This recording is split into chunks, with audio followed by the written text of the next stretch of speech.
This is the Big O Show. Big O, we told you we ain't playing no games, man. It's yours truly, probably Pablo, Culture, Lord Productions. Good morning, South Florida. This is the Big O Show. You're tuned into the Big O Show. This is the Big O Show. This is the Big O Show. Judge, you tuned in to the hottest sports radio show with Orlando, a.k.a. the Big O. He covers all the South Florida teams, from the Dolphins to the Heat, well, you know what I mean. Monday to Friday, Probably Pablo in the Big O Show. On the radio, the top's where we gonna go. Miami, that's the way we roll. Locked on the morning show, Big O. No one has a similar show. Talk sports, talk plays, talk live and direct. Because nobody do it better than Big O in the set. From sunrise, listen live, it's the best of the best. He's got the fans, got the heat, he's the best of the best. Big O, the only talking sports with a style. Breaking them on in, it's Big O-N. Thank you for tuning in, keeping you glued in. Stay tuned, because right here's where the rumors in. Same place, because right here some of them begin. Simply call and just state your opinion. Real talk, sports talks, the Big O Show. Yeah, you love it, yeah, you like it, call him and let him know. Culture, probably Pablo, now introducing the man of the hour, Big O, a.k.a. Orlando Gary. Oh, yeah. We are ready to rock and roll. I love it when I open up a show.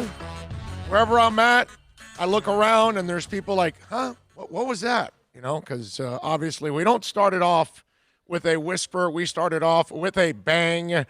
Tomorrow I'm looking forward to scaring the hell out of the people at the casino. That'll be fun. Although we're not going to be right next to the poker room. You'll get a new group to scare. Yeah. It's a whole different thing. We'll be scaring the people on the floor of the casino. So that'll be a different thing tomorrow when we're at Hialeah Park. But today we are at Toyota of Hollywood, like we are every Thursday, out here hanging out, having some fun. Obviously, it's we'll be out here for a couple of hours, so come on out. We'll be out here at least till 2 o'clock, broadcasting live. So come on out here, 1841 North State Road 7, a couple blocks south of that big, beautiful guitar right here on 441.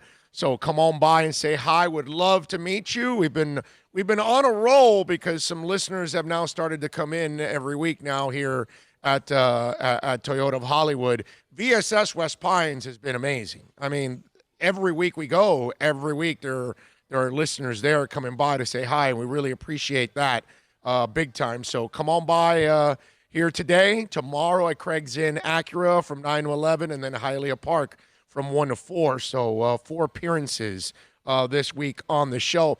You know, this is one of those times in our lives where we've gone to a crossroad. You know, we're at a fork in a road, and it's really tough because, and I know it's been tough for a lot of sports fans, right? Because politics has crossed over. And listen, we've had this conversation 1,000 times, dating back to Muhammad Ali and all the way through. Sports and politics have always crossed over, okay? Doesn't matter if it's the Olympics, doesn't matter if it's Ali, doesn't matter if it's Ted Williams or Roger Staubach or, you know, from way back in the day. Oh, you could probably go to Jesse Owens in Germany. Yeah, okay. Everything that has gone on over the years for 100 years almost. Max Smelling, yeah, the Germans, right, the boxing. Exactly. Sports and politics has always crossed over. And that's where we're at right now. And look, I don't want to really talk about it, to be honest with you. In the end, I would rather avoid it, but we can't. Because it's a really important time in our society and in our world, actually. It's not just our country. It's everybody. And, you know, I would love to just talk sports, talk the silliness, talk about a trade and talk about a player starting, talk about the draft, talk about a trade, talk about a disgruntled player, a disgruntled team, coach, whatever. All the silly stuff that really doesn't affect our world in the real way. But we've got something that is affecting our world right now. And so look, and I'm sorry if some of you disagree and you get pissed off, but we're at a point now where we got to abolish this already. I mean, those of us that are open enough to see it, for years, I had no problem with the protest a few years back. I didn't. Now, I didn't think 3 years later it was that productive because you weren't doing anything else like now. Okay? Now, this is different. Now you're watching people actually act. You know what I mean? Not just take the knee and say, we know there's a problem. We've known there's a problem for a long time. Not everybody. It's funny because on YouTube, right, you guys can reach out to me, and I'll show you a really ignorant text that I got on YouTube. Watch you every day, Big O, but disagree with you on standing for the flag. Your stance is hypocritical. Does the player have the right? Yes. Do I have the right to disagree or render my opinion on it? Yes. Folks can agree or disagree. Doesn't make one a racist. Actually, nobody is saying that if you disagree, you're a racist. So right there, the guy sending in the text, Robert, is completely wrong already as it is. Okay? Nobody's calling anybody. Now, I disagree with the stance on that because that's what people fought for. That's what my dad fought for in the late 50s, early 60s, for the freedoms to protest, to do whatever. That's what every soldier has fought for. Okay? So, wrong, but go ahead. He goes on to say, yes, I do have the right to disagree or render my opinion on it. Yes, folks can agree or disagree. It doesn't make one a racist. I served this country for 30 years. I'm also a combat veteran, so the flag has a much larger meaning to me than it does for 99% of the population. Here's where I'm going to draw the line on this. The flag means everything to everybody, my brother. Okay? You fought for it. It's special, just like my dad. But it's special for everybody because it's supposed to be for everybody. So you're already putting yourself above the rest of America, 99% because you served. And that's wrong. You're not above anybody else for the flag. The flag is supposed to be for everybody, for the people that didn't serve, for workers, for politicians, for soldiers, for everybody. It's not an elitist group that gets to have a higher opinion of it. Okay? Because the fight for freedom is everywhere, not just on the battlefield. It's everywhere, constantly. So let's just not make it sound like it only happens on the war field here, okay? Having said that, I would be on board 100% if there was empirical and hard data that backed the systematic racism charge. Here's a guy that served and thinks there isn't systematic racism in place. I mean, once I see that you don't think there's systematic racism in place, then I know you're too freaking ignorant. So, it's just like, I don't even want to read the rest because it's just too freaking ignorant, and that's a guy that served. And he doesn't think there's systematic racism in place. They've kept a group of people down. No, sir, there's no systematic racism against blacks. There's no sexism against women. It doesn't exist, bro. It doesn't happen. Harvey Weinstein was a figment of your imagination, sir. Of course. Homophobia doesn't exist either, sir. You're right. There's our world is perfect. That idiot there also carried a gun. I mean, that's all you need right there. Here's a guy that fought, probably saw plenty of racism right in front of him, okay? I mean, come on. Go look at the NFL. There's no systematic racism. They don't hire blacks. You would figure a sport dominated by 70% blacks, Robert racist. Don't you figure that out of 32 teams, more than one would have a black head coach and a black general manager? That's not systematic to you, bro? But see, when you deal with that kind of ignorance, like Robert, what are you going to do? So these are the things that we got. And so I know I'm going to be pissing people off like racist people like Robert, ignorant people like Robert. And I get it. I'm sorry, but I wasn't raised that way. He knows me for 40 years. He knows how I am. You know what I mean? One of my proudest moments was on the last trip that I was at, and the last place I was at. I was in charge of hiring all the people that were there. And I think that we put together a really nice group of people that we could have built something, obviously, but, you know, terrible ownership is terrible ownership, and you can't do anything about that. And so, but if you looked at the people that I hired and you looked at that group of individuals, that was the one thing that I loved about it, is I picked the people that I wanted and the people that I thought fit the roles, and they were qualified for it. And then when I looked, and you know, I remember that picture we took with all of us, you know, and I was happy because the incredible diversity that was in there was awesome. You know what I mean? And so this is the kind of time now where we're gonna hurt each other's feelings here.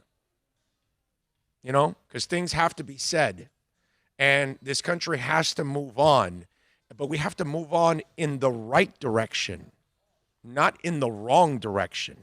And we've been on the wrong direction forever, bro. You know, we can't have Pulse nightclub shootings. We can't have Harvey Weinsteins, okay? And we can't have cops killing people out on the street. These are things that we have to take advantage of right now. And the momentum we are using now for the Black Lives Matter movement is extremely important, because once we succeed with this, and once we turn the tide with this, we can use this to help others, okay? Whether it's child abuse, whether it's sexism against women, whatever it is, homophobia, you name it. There's a lot of things that we need to work on in this country. So it's imperative that we continue diligently on this. I think Ice Cube, what was the tweet he put out the other day that I was laughing my ass off? He put it out several days. I don't know how many times Cube tweets, so I may not be able to find the exact tweet, but it's hilarious, and it's so true. Let me see here. Oh God, this is. Let me see. Oh God, just hours. This is days ago. I can't. Well, he's like, you know, keep at it, keep going at it, because these people are expecting you to go away in a couple of hours and start tweeting some stupid stuff from here on out, and nothing that's important. So keep, you know, he was kind of like, stay diligent, keep at it. Sustain the momentum, man. Don't let this fire go down. Keep it burning. He doesn't want you to go tweeting about, you know, Housewives of Beverly Hills or some crap like that or something. I saw that tweet and I laughed my ass off, and I go, that's a good one by Cube. It's actually a really good tweet. It was several days ago. So I you know, he tweets a lot apparently, so I won't be able to. It's kind of like me, so you won't be able to find it that easily.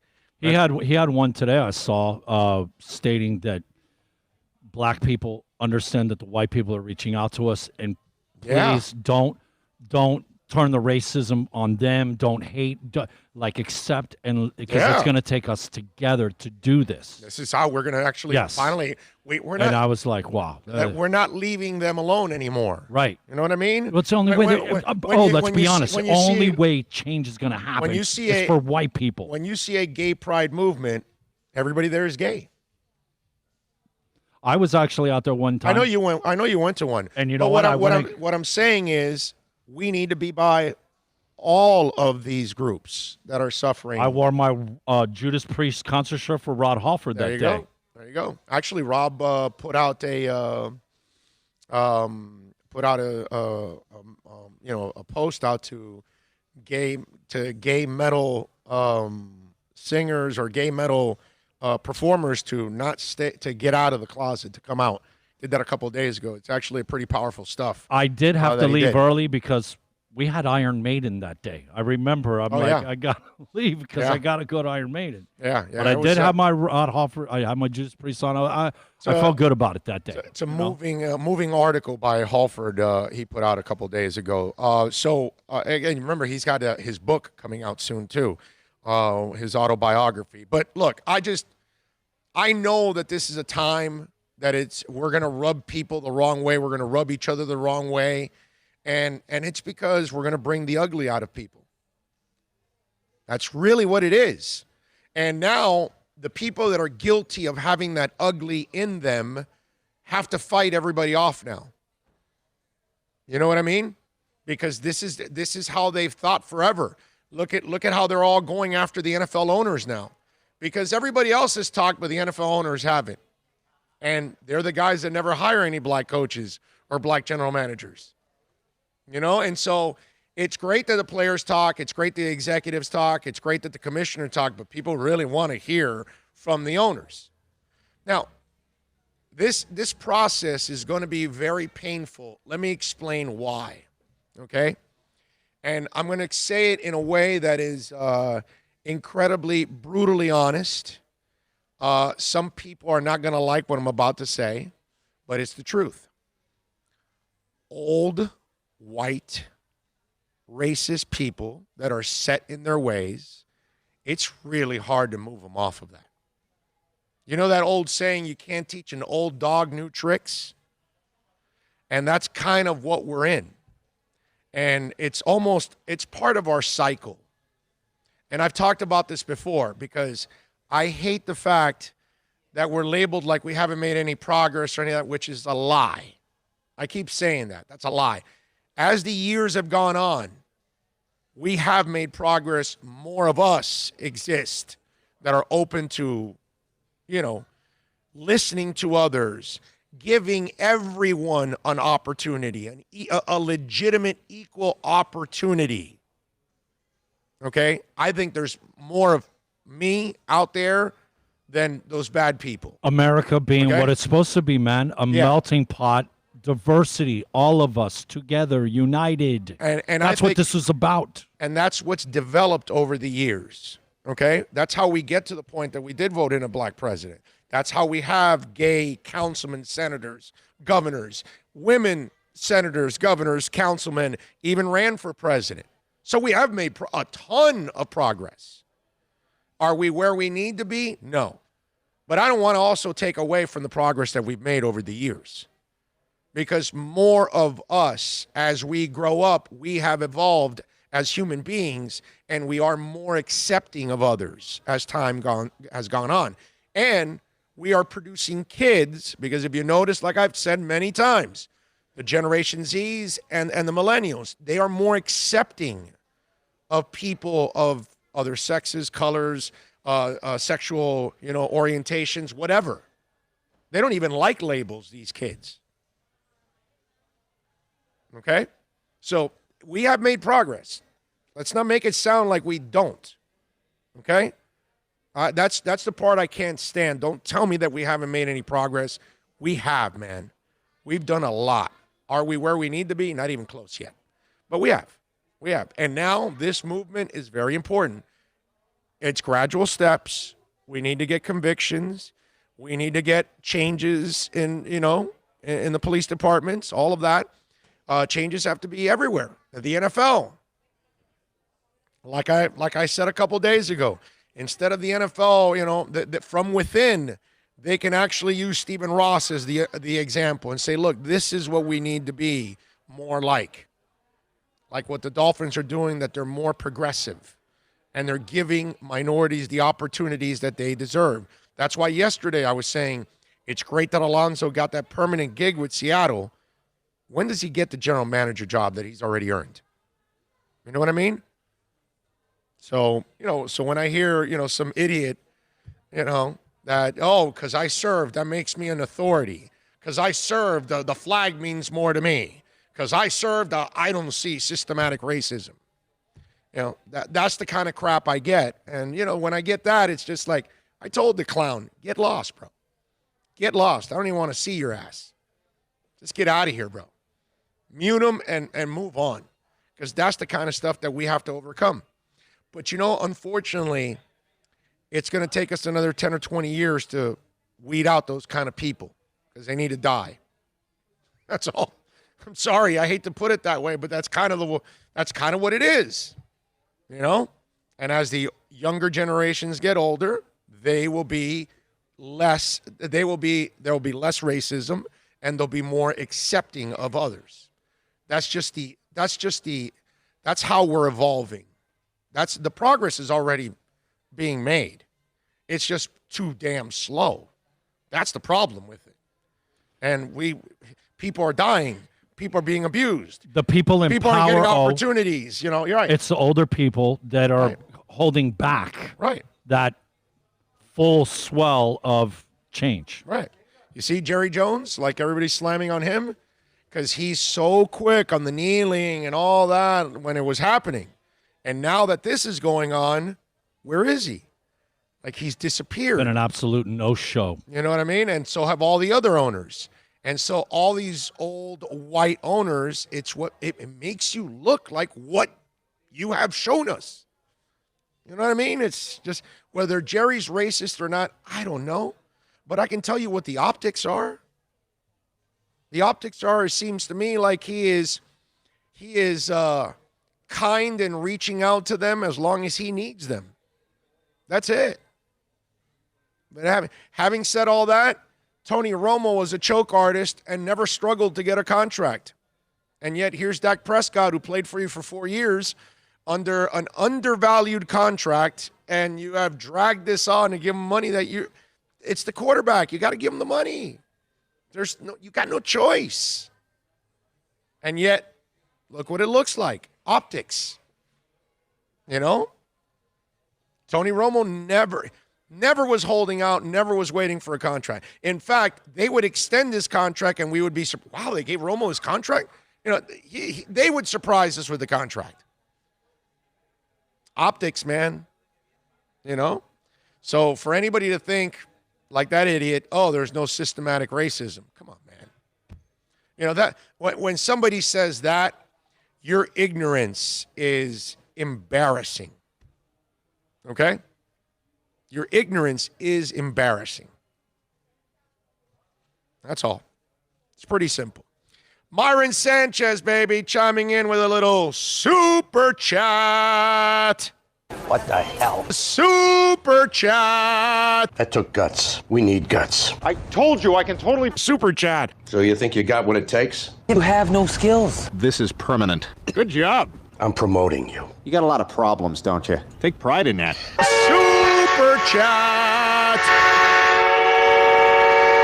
Myron says, Black Lives Matter, R.I.P. George Floyd. Your memory is making history. Amen to that. Amen to that. So I know that we'll get back to where, it's all sports and we won't have to talk about this nearly as much. But it's something that we have to address. And I refuse to be tone deaf about this stuff. I'm just not going to do that either. I'm not just going. I could if I wanted to. I could be tone deaf, and then I could come up with 3 hours of all pure sports talk and some music and pop. You guys know I can do that if I wanted to. But it's not the most important thing to talk about for all of us right now. And I think I'd rather do what's most important for all of us right now. And it's not like we lack any sports talk on this show. We talk plenty of sports on this show. Amazingly enough, even without sports, yes, you do. Yeah, somehow. And I got plenty of things to talk about. Unfortunately, we got a bunch of stuff sports-wise that I'm looking at here. I've got a couple things, obviously, that are going to be part of, Black Lives Matter and everything else going on. But that's part of the game, man. That's part of the game. I can't do anything about it. Look, here's another one. NASCAR. Did you guys see this one? NASCAR is going to ban Confederate flags. Now, let me talk a little bit about this because this one to me is kind of interesting. And why do I say that? Because they mean well. Okay? NASCAR's announcement now, which they announced that the presence of Confederate flags at NASCAR events runs contrary to our commitment to providing a welcoming and inclusive environment for all fans, our competitors, and our industry, the organization said in a statement. Bringing people together around a love for racing and the community that it creates makes our fans and sports special. The display of the Confederate flag will be prohibited from all NASCAR events and properties. No one should feel uncomfortable when they come to a NASCAR race, Rusty Wallace said. So it starts with Confederate flags. Get them out of here. Okay. So, Bubba Wallace, who's the only African-American driver right now, was backed by several other drivers, and NASCAR responded by eliminating the Confederate flag. Now, that's going to be really easy to pull off right now with no fans, okay? I think they're going to have 1,000, but they're military people this time around. I think they're going to raise it to like 5 in another race, and they're going to try to gradually. That's when it starts to get challenging. Of course, the teams aren't going to carry any Confederate flags. Duh. Okay? But what about the spectators? And who polices that? I'll tell you what, news crews are going to have a field day covering that story in NASCAR tracks all across the South. Because look, man, we've got a group of individuals in this country. It's a small percentage, but they are loud and they are openly racist. Openly racist. We're catching it on video every day. Did you see that white woman that was going after the Indian girl in the convenience store? No, I did not. Yeah, she's like, why don't you go back to your country? She goes, I was born here in Chicago. Nice. You know what I mean? Yeah. Right. I'm as American as you are, or whatever, this and that. And so she was like being racist, like all that. And so she ended up like getting in the girl's face, and she put a finger on her shoulder, and the girl like smacked the crap out of her. Don't touch me. It was great. Yep. It was great. And then the person that was filming goes, you assaulted her by putting your finger on her. So she smacked you with defending herself. You assaulted her first. You've been verbally abusing her. So she, I don't know what ended up happening to her, but openly racist. I mean, just openly racist. Yeah, it's funny that the idiot sends me a text earlier on YouTube, that moron Robert, and there are openly racist people, but he thinks there's no systematic racism.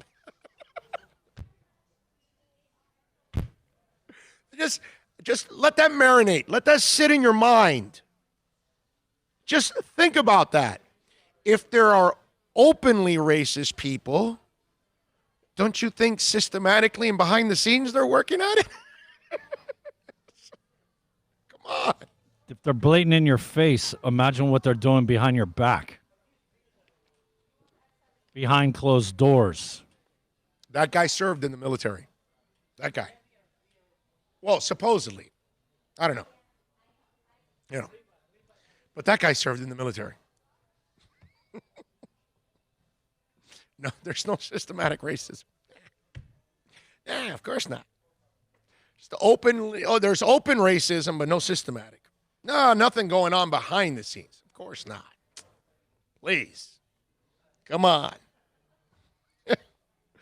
There are more racists in the Northeast than the South. The difference is the South is more vocal. The silent racists are very scary. No, Call of Duty, according to Robert the Racist, there are no systematic racism. There's nothing going on quietly. No, it doesn't happen. Telling you Call of Duty one, it doesn't happen, according to Robert the Racist. Let's see, what else? Here, the situation that just occurred with Georgia trying to have an election. Oh, yeah. And the way that certain counties Yeah. had issues going to the polls. That's right. You're going to tell me that that's not set up and planned to suppress that black Democratic vote. Only Robert the Racist believes that. Big O basically gives you a cavity search when you go into a stadium, and you should probably be easy to implement. Probably a few will get through, but you can kick out the few. Are you talking about the flag? No, I don't think the Confederate flag, getting it into the stadium, that'll be a lot harder. I'm talking about out in the parking lots. Yes, and realize tailgating is what I'm talking about. I'm talking about inside the pit where they tailgate too, and they have all those Confederate flags flying. I just think it's going to be a really like. Remember, you could hide it in your Winnebago. Remember they camp out there for days because they've got the truck race. That's a great point. The understudy and then the main Sunday, Friday, Saturday, Sunday. So they're there on Wednesday, parking, situating, and it's basically a little country or little city for 5 days. Yeah. Okay. Yeah, no, he's right. He's right. Let's see. What else do we have here? Stefano says, well, if there's plenty of stuff, let's get to it, Big O. Damn it, COVID. I miss sports. I'm with you, man. I miss it too. King Shore says, just saying I go to my job and start protesting or use it as a platform for my feelings or beliefs. My ass gets fired. I think people go to watch sports to get a break from this screwed up world. Yeah, you're right. But unfortunately, our world is screwed up in sports too right now with COVID and with, politics, King Short. That's the problem. Now, remember, you and I work in different jobs that we won't be able to do those kind of protests. The NFL players, they don't. They have that luxury. So I'm not going to, it's like what we told you, like a month ago that, hey, if a player has a lot of money in the bank and they're cutting his salary down and it's, only a couple $1,000,000 and he wants to say, you know what? I don't need that money. I'm going to sit out this year and I'll hang out with my family and I'll wait till next year. I can't blame the guy. For you and me, it sucks because we don't get to see that player, whatever it is, player X. And so we get cheated as a fan, but he has a luxury. And so what am I going to pick on him for that? Just like you and I, if we had a couple million in the bank and they told us, no, you got to go work right now. You got to help us do this. And you're like, no, there's a pandemic. I got millions in the bank. I'm not going to work. Screw that. If you have that luxury, I can't pick on you for that. I'm not gonna act jealous or something like that because of that. I can't do that. So they've got if they can protest, more power to them, man. I don't have that power, unfortunately. Let's see. Too many conservative-minded people are racist. That's the problem. They hate minorities. You know what, Troy? I don't believe that, my brother. I think it's all. See, I don't fall for all the politics stuff. Oh, I'll give you an example. I'll give you a great example. Why I don't fall for its conservatives or liberals or Republicans or Democrats. I never fall for that. Okay? I have voted for Democrats and I have voted for Republicans. We've had this conversation several times. Okay? Do you remember hate groups surrounding Reagan? No. Not like this. Do you remember George Sr. or George Jr. having hate groups that were magnets to him? No. How about Clinton, Obama, Jimmy Carter? No. Hillary last ran. Biden? No. I'm just saying.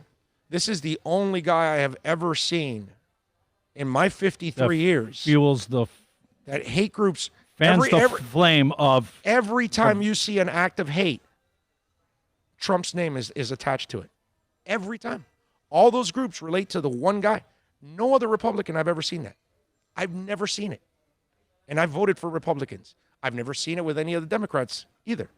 I've never seen it with any of the candidates in my 53 years on this earth. That they all cling to whatever happened 75, 100 years ago, that was a whole different America then. But I'm just saying, in the last 40 years or 30-something years of me voting, I've never seen that. Never seen it. No Republican has ever attracted like a magnet these people. Never. Why is that? Just saying. Because I voted for Reagan. Remember his buddy that started. I voted for Bush Sr. twice. I voted for Bush Jr. the first time. Would refuse to vote for him the second time. But I've never seen anything like this. Ever. Like that UPS guy that just got fired and he was on the knee of on the back of somebody with his knee And he was like, and there was another guy filming, and they've all been fired from their jobs. And then there's a Trump flag in the back. And it's like, it's always the same dude. It's really amazing how all the hate groups have the one guy. That's the only candidate I've ever seen. No other Republican ever. I just wonder, for those of you that are hardcore Republicans, a fact that I just gave you, how does that sit with you? Just wondering. How does that sit with you? Okay? If you're hardcore, all right? Because it doesn't happen with any of the other candidates. Only this guy. It seems like those groups feel a comfort zone to follow that guy. Well, didn't this start with his buddy that was Breitbart, Bart, that was part of his campaign from the very beginning? Oh, yeah, but he, the Charlottesville comment that, there's some good people as they're chanting Nazi chants. Yeah, I'm just saying. He fans he fans those. That's his base. Straight up. Robert Rio says, "Oh, you're not even pronouncing it correctly. LOL. It's systemic. Oh, I'm sorry. I put systematic. You're right. Systemic. You're right. I've been saying systematic. You are correct, sir. Thank you. Mention a few examples via laws or civil rights in which it exists. Back up what you're saying. By the way, many black folks agree with me." John Santos says, "Let's get rid of racism, starting with Trump. He is the grand wizard." I mean, it's funny, man. I'm telling you, because I know, because I've voted for both parties. The guy, and I tell you all the time, I am not a Democrat. I am not a Republican. Steve Bannon. Never do that. Steve Bannon. Yeah. That was Trump's butt, and he was, and they kind of cater to that racist white supremacist mentality. Yeah.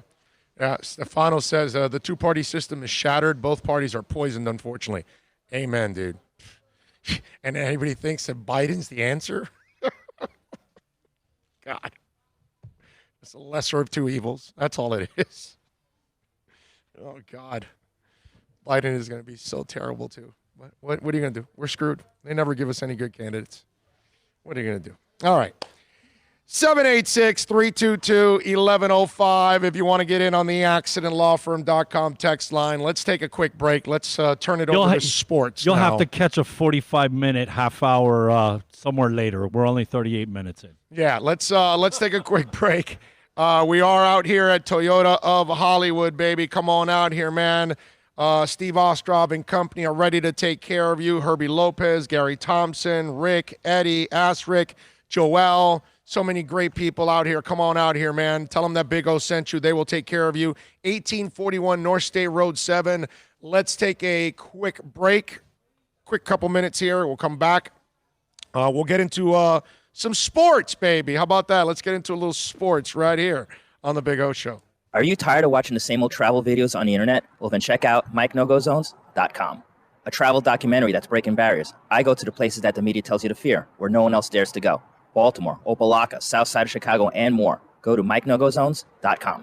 It's a buyer's market at Toyota of Hollywood. Over 1,500 Toyotas on the ground, and truckloads just keep on coming. Now pay up to 50% less. 2020 Camry, not $29,000, $17,775. 2020 Corolla, not $22,000, $13,775. Buy a new 2020 Toyota with 0 down and 0% financing, or we'll make your payments till 2021 at Toyota of Hollywood, the #1 volume Toyota dealer on 441 between Hollywood Boulevard and Sheridan Street.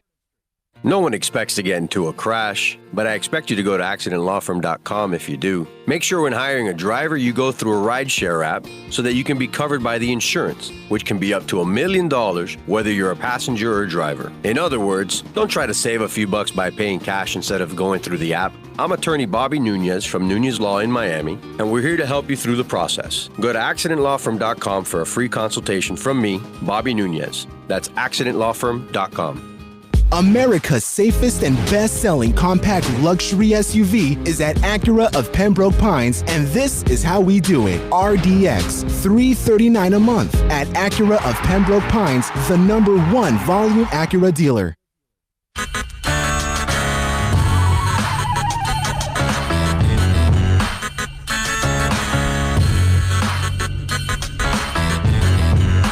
This is the Big O Show. This is the Big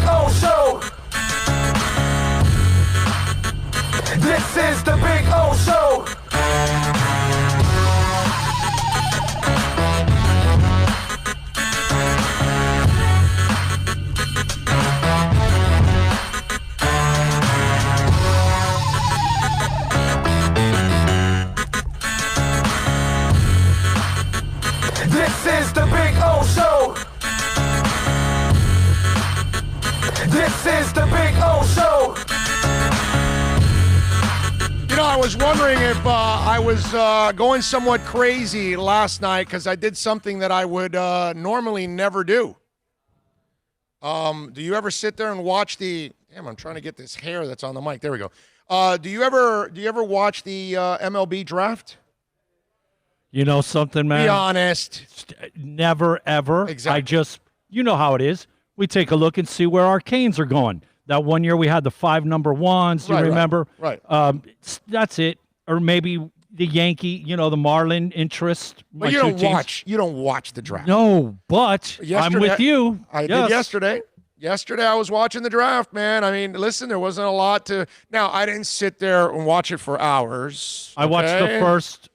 Right after they picked the first high school kid that was the record blonde, obviously it's because the high school kids didn't get to play that, okay, you're going to feel a little bit more trusting of a 21, 22-year-old kid that did college than high. That's the only reason that the high school thing and, went. But I think it was like the 8th or 9th pick. I was out and done and gone. I started. I went through. I think I stopped at 10. And then you're a better man than me, man. And then I think it was a 9 or 10. Yeah, I'm pretty sure it was 9 or 10. I stopped, and then I went on to watch some television with the wife and enjoy the rest of the evening because the rest of the draft is today. Actually, today is rounds 2 through 5, and the Marlins pick 40, 61, 75, 104, and 134. And thanks to Jordan McPherson because. I stole that from his article in the Miami Herald. So I was watching it yesterday because, hey, I'm intrigued. I wanted to see what the Marlins get, right? They had the number 3 pick. I figured, all right, let's watch it. Do I know anything about Max Meyer? I don't know a damn thing about Max Meyer. I have no idea. And if the Asa Lacy kid should have been picked or not, we're going to have Craig Mish on today at 1:30. So we can ask him, since he knows a lot more than we do about this kind of stuff. And he was already, tweeting out about it and all that stuff yesterday as the draft was going on. So listen, I didn't have there was no sports yesterday. So I figured, I'll watch a little baseball, see what the Marlins are going to get. And you know what? I'm going to record the draft again today. And this time I'll watch it throughout the afternoon and into the evening because I'll go back to watch the Marlins picks. In every round now. And hell, they actually have 5 picks in 4 rounds in this draft. So in the final round, they've got 2 picks, 104 and 134. So I like that they, you get a couple picks from the Marlins. Now, do I know anything about these kids? No, but who cares, man? It's something to watch and something to get on board. Look, we know less than even Craig probably knows less because none of these guys played this year. Oh, remember, there was no college baseball. There was no high school baseball. So you have to go back to last year or leagues or some, stuff like that. Yeah. Winter ball. Yeah. So we'll have Craig on at 1:30 so he can give us his thoughts on it. The kid throws 100 miles an hour. One of I forgot which one said it, but they said you can put him in the pen right now. Right now, they can put him in the pen. They see him as a starter down the line. And what is it? Comparisons are Lincecum and Sonny Gray. Those are pretty good. Unless, does he have the Sonny Gray disease that he can't be in a big moment in a big city? I don't know. I know firsthand. Saw that with the Yankees. Just saying. But if he's Tim Lincecum, okay, is he going to be Lincecum at the beginning, or is he going to be Lincecum that lost it and then had to come back and be a little bit of a reliever? Let's take a walk back, Marlon. Okay, back in the day. Okay, if you got 100, you can be a guy, but you got to bring something with it. I can remember sitting at Marlin games, okay? Oh, yeah. And fans around me being all excited about Looper hitting 97 back in the day. Right. And I would be like, no. Braden Looper. You tell me when he throws non-97 because his fastball's all he got. Right. And these guys are major league guys, and they're going to put it on a tee. No, but this guy's got a slider that apparently is like... Exactly. You have to have a change-up, something to come with that 100. No, this guy's a pitcher. This guy's actually a pitcher. That's the difference. Supposedly. So, again... If he's got that off-speed, nasty something... I'm just going by what they said last night. And those 4, that's all they do is follow baseball. Bro, you've So- watched enough baseball. You know this. If you got 100 and you got something to counter that's the off speed, the changeup, the curve, Yeah, bro, when you become dangerous. You can be an animal. Right. That's when you become dangerous. No doubt about it. So I don't know anything about Max Meyer. I know that some of the guys weren't big on his size also because he's like a 6-footer, I think. So that was something that they were, a little down on. Not all of them, but some of them. So we'll ask Craig Mish at 1:30. I don't know how many of you bothered to watch the draft yesterday because, there isn't a lot of sports going on. So, and you know what? For the Marlins, locally, I think that was a nice little moment for them because people like me, even Bill or some of you out there, you don't watch Major League Baseball draft. Nobody cares about the Major League Baseball draft. So the fact that any of us took the time, like right now, any of you on the chat board, how many of you watched last night the draft and you watched the Marlins pick? Tell me on the chat board right now, I watched it. No, I didn't. Put it out there. Yes, no. Let me hear where were you? But to me, I'm sitting here thinking about it. I've never watched it live. No, nobody. Nobody ever live. Nobody. Ever. Craig Mish watches it live. That's it. Right. Nobody else is watching it live. You know what I mean? Nobody cares about the MLB draft. I think more Marlins fans locally watch the MLB draft than ever. And to me, that's actually a positive for the Marlins because for a team that we don't know their players and we've got to get to know their players, now you get to know a guy right from the get-go. And so now you start to kind of identify with him because, hey, no, I saw him get drafted. Okay. Yeah, I remember when they were talking about him, this and that. So now this kind of, I think this helps the Marlins. It's nothing. It's minimal. No, but it's kind of in the file now. Any uptick for the Marlins right, is good. Is a move in the right direction. Come on, man. Yeah. Now let me see what I'm getting here. And the baseball talk loses the chat board. Drewbo says no. Bromar Spenley says no. Miguel says I didn't. King Short says no. Julius 305 says no. Omar says nope. Man of 5 says no. Robina says Big O, that's a no for me. I did see the Slade Chioni from UM went 33 overall. Yes. Myron says I don't know baseball had a draft. I was getting drunk and playing MK11 Aftermath. So apparently nobody watched it. Okay. John Santos says, I was watching a novela on Telemundo with my wife. There you go. So apparently it did not help the Marlins at all. I'm wrong. I'll be honest with you. I fell into it luckily because my usual routine, obviously get done, go home, get something to eat, get on and start, doing whatever I got to do, be it YouTube or a podcast, whatever. Okay.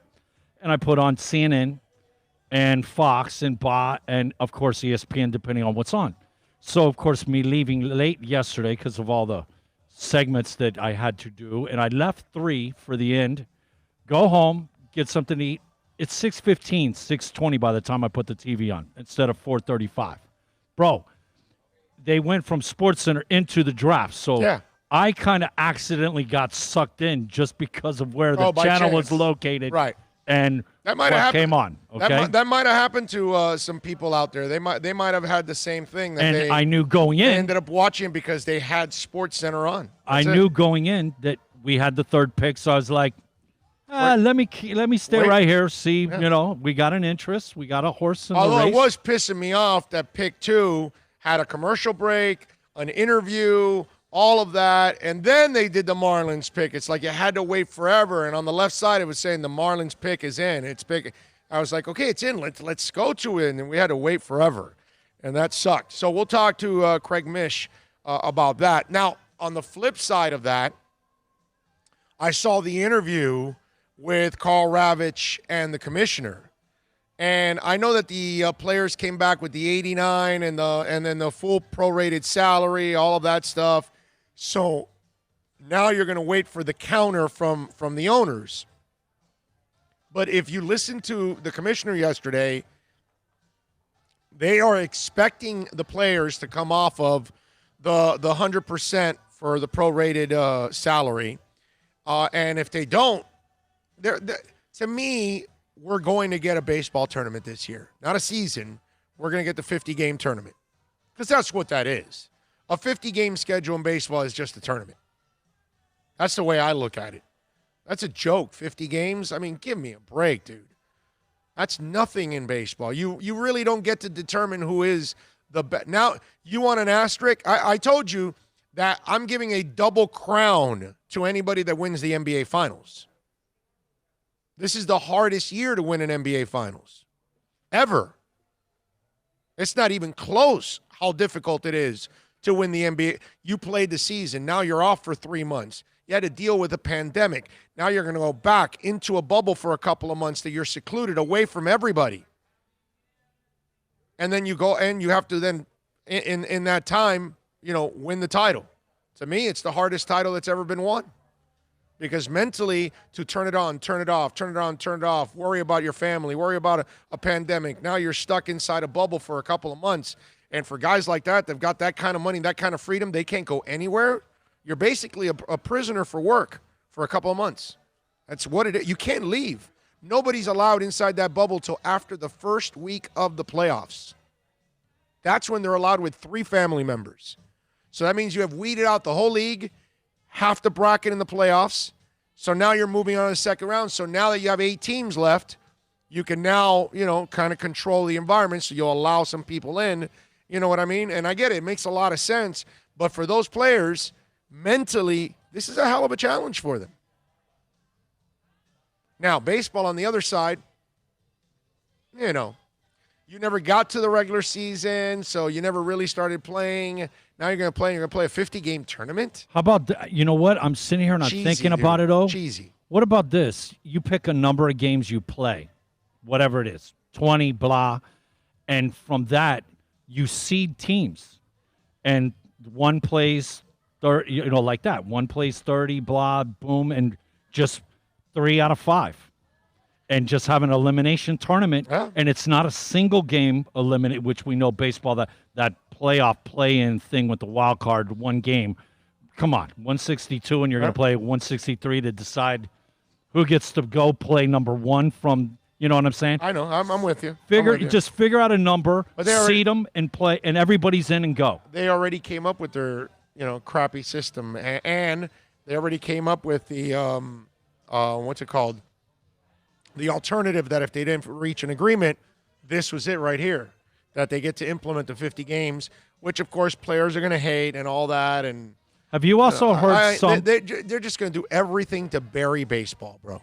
Everything. Some people have come out and said that ultimately the owners could tell the players, this is what it is, and if you don't like 50 it, games. Goodbye. Yeah, and we'll get somebody to wear your uniform and get on the field. That was already agreed upon. Because you have, think about it, all those minor league guys that would love to have an opportunity. Yeah. So they could take advantage of that market. Right.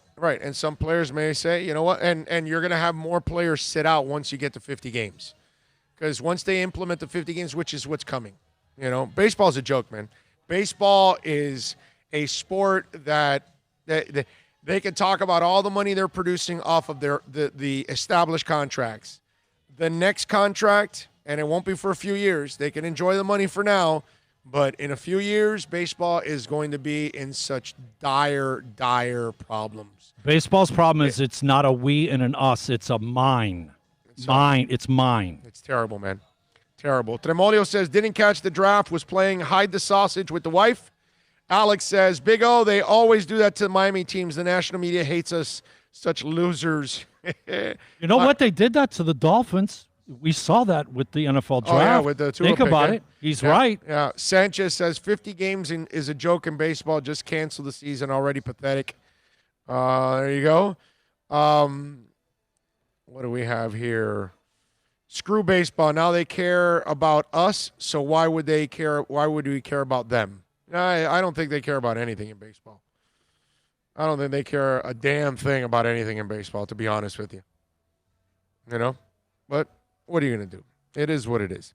786-322-1105. If you want to get in on the accidentlawfirm.com text line, you can also reach out to me on Twitter. That's at Big O Show. Follow us there. We're out here at Toyota of Hollywood, baby. I was at going back to baseball's coming back. Basketball is too. I don't know how many of you saw the story, but Woj now is reporting that some of the players are kind of getting cold feet about being trapped up for a couple of months in this whole process. So a group of NBA players, according to Woj, listen to this, as the NBA and NBPA are finalizing terms on a return-to-play plan, there's a faction of players discussing as a group whether restarting the season in the Orlando bubble is a good idea. Several dozen players participated in a conference call in the last 24 hours to discuss it. Now, they are expected to agree on a provision that wouldn't require players to restart the season nor subject them to discipline for staying home. The players would lose portions of their salary for those games missed. Okay? So he's reporting already that it looks like some players in the NBA are kind of getting cold feet. And you think about it. Again, if you have money in the bank already, you're comfortable, and you're uncomfortable with the entire environment of it, plus maybe you've already had a corona experience somewhere in your family, and you don't want to contract it, much less come back with it, give it to anybody, whatever, any kind of risk that there could be, because I don't know, I'm not smart enough to know what kind of a risk there is. But I can understand if you're worried about it because, hey, man, I'm worried about it myself, So you see this now with the players kind of getting the cold feet. And think about this. If you've got money and you're comfortable and you don't need it, you can sit out the year. Why? And if you're on a team that really doesn't have a shot, you're also risking injury. And what about if you're a free agent at the end of the year? And you have a very short offseason for free agency to sign a new contract. What do you do? What do you do if you're a player that is risking your future on a shortened season for a team that doesn't have a shot at a title? Do you sit out? Le'Veon Bell was willing to lose $15 million so he could get his guaranteed contract because he didn't want to go make the $15 million, blow out his knee, and then never make the big contract. Not that he was going to ever make back that money, but he wanted to get the fat check at least, which is what he's going to get. He's going to make the money that he was going to make for 3 years now.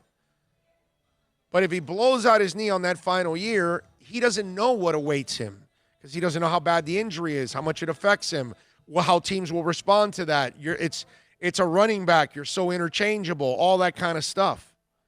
So Le'Veon, wins because he gets his money at least. In that sense. Now, he still lost that 1 year to gain the next 3. So what do you do if you're a player in that position now in the NBA? You could understand somebody that's a free agent saying, hey, you know what? I'm not doing this, man. Yeah, I know I'm going to make $4 or $5 million, $7 million, but I'd rather not make the money, be a free agent at the end of the year, get my 4-year, $35 million deal, 7-year, $70 million deal, whatever they're going to sign for. Then ruin this because if in a shortened season with a really short off season, I blow out my knee, I won't be signed to next year. They won't want me because I would be rehabbing throughout the entire season.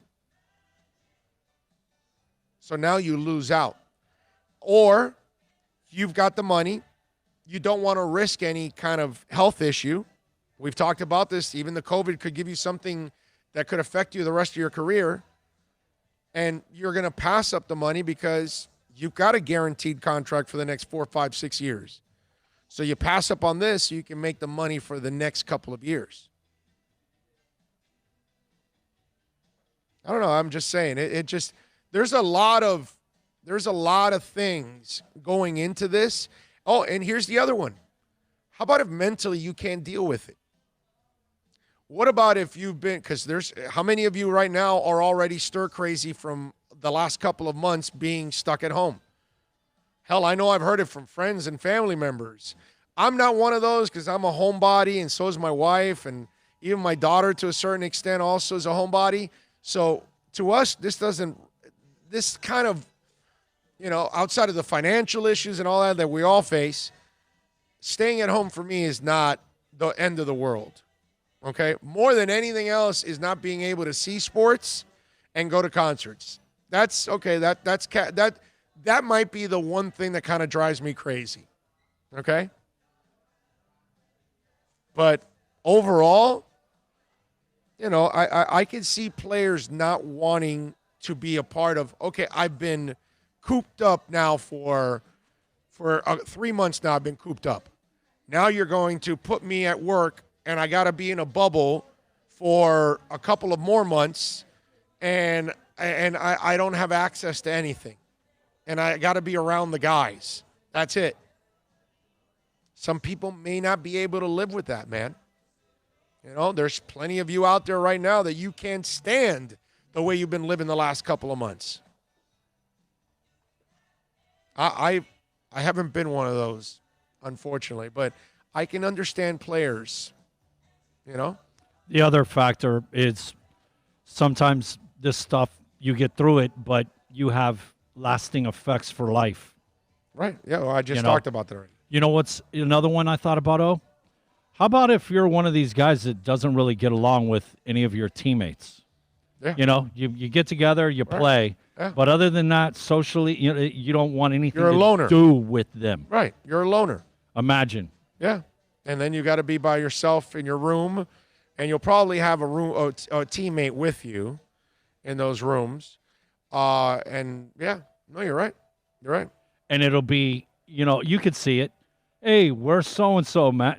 He's staying in his room. You know what? And then them jabbing him and messing with, you know what I mean? It could bring some ugly things to the surface. Well, bring plenty of weed, boys. By the way, we do want to remind you the show is brought to you by Moody's Dental, the implant and Invisalign experts. They are open right now, ready to go. You've been, stuffing your face for the last couple months. Maybe you picked up a cavity. Maybe you want to clean those teeth. Call Moody's Dental right now. Tell them that Big O sent you. I promise you, they're going to take care of you. Great people, man. Eric Moody's and family are awesome. They're family-owned and operated, state-of-the-art equipment. 305-821-0231. That's 305-821-0231. You can follow them on Instagram and Twitter at Moody's Dental. Go to the website, moody'sdental.com. It's a buyer's market at Toyota of Hollywood. Over 1,500 Toyotas on the ground, and truckloads just keep on coming. Now pay up to 50% less. 2020 Camry, not $29,000, $17,775. 2020 Corolla, not $22,000, $13,775. Buy a new 2020 Toyota with 0 down and 0% financing, or we'll make your payments till 2021 at Toyota of Hollywood, the #1 volume Toyota dealer on 441 between Hollywood Boulevard and Sheridan Street. Are you tired of watching the same old travel videos on the internet? Well, then check out MikeNoGoZones.com, a travel documentary that's breaking barriers. I go to the places that the media tells you to fear, where no one else dares to go. Baltimore, Opelika, South Side of Chicago, and more. Go to MikeNoGoZones.com. No one expects to get into a crash, but I expect you to go to accidentlawfirm.com if you do. Make sure when hiring a driver, you go through a rideshare app so that you can be covered by the insurance, which can be up to $1 million, whether you're a passenger or a driver. In other words, don't try to save a few bucks by paying cash instead of going through the app. I'm attorney Bobby Nunez from Nunez Law in Miami, and we're here to help you through the process. Go to accidentlawfirm.com for a free consultation from me, Bobby Nunez. That's accidentlawfirm.com. America's safest and best-selling compact luxury SUV is at Acura of Pembroke Pines, and this is how we do it. RDX, $339 a month at Acura of Pembroke Pines, the #1 volume Acura dealer.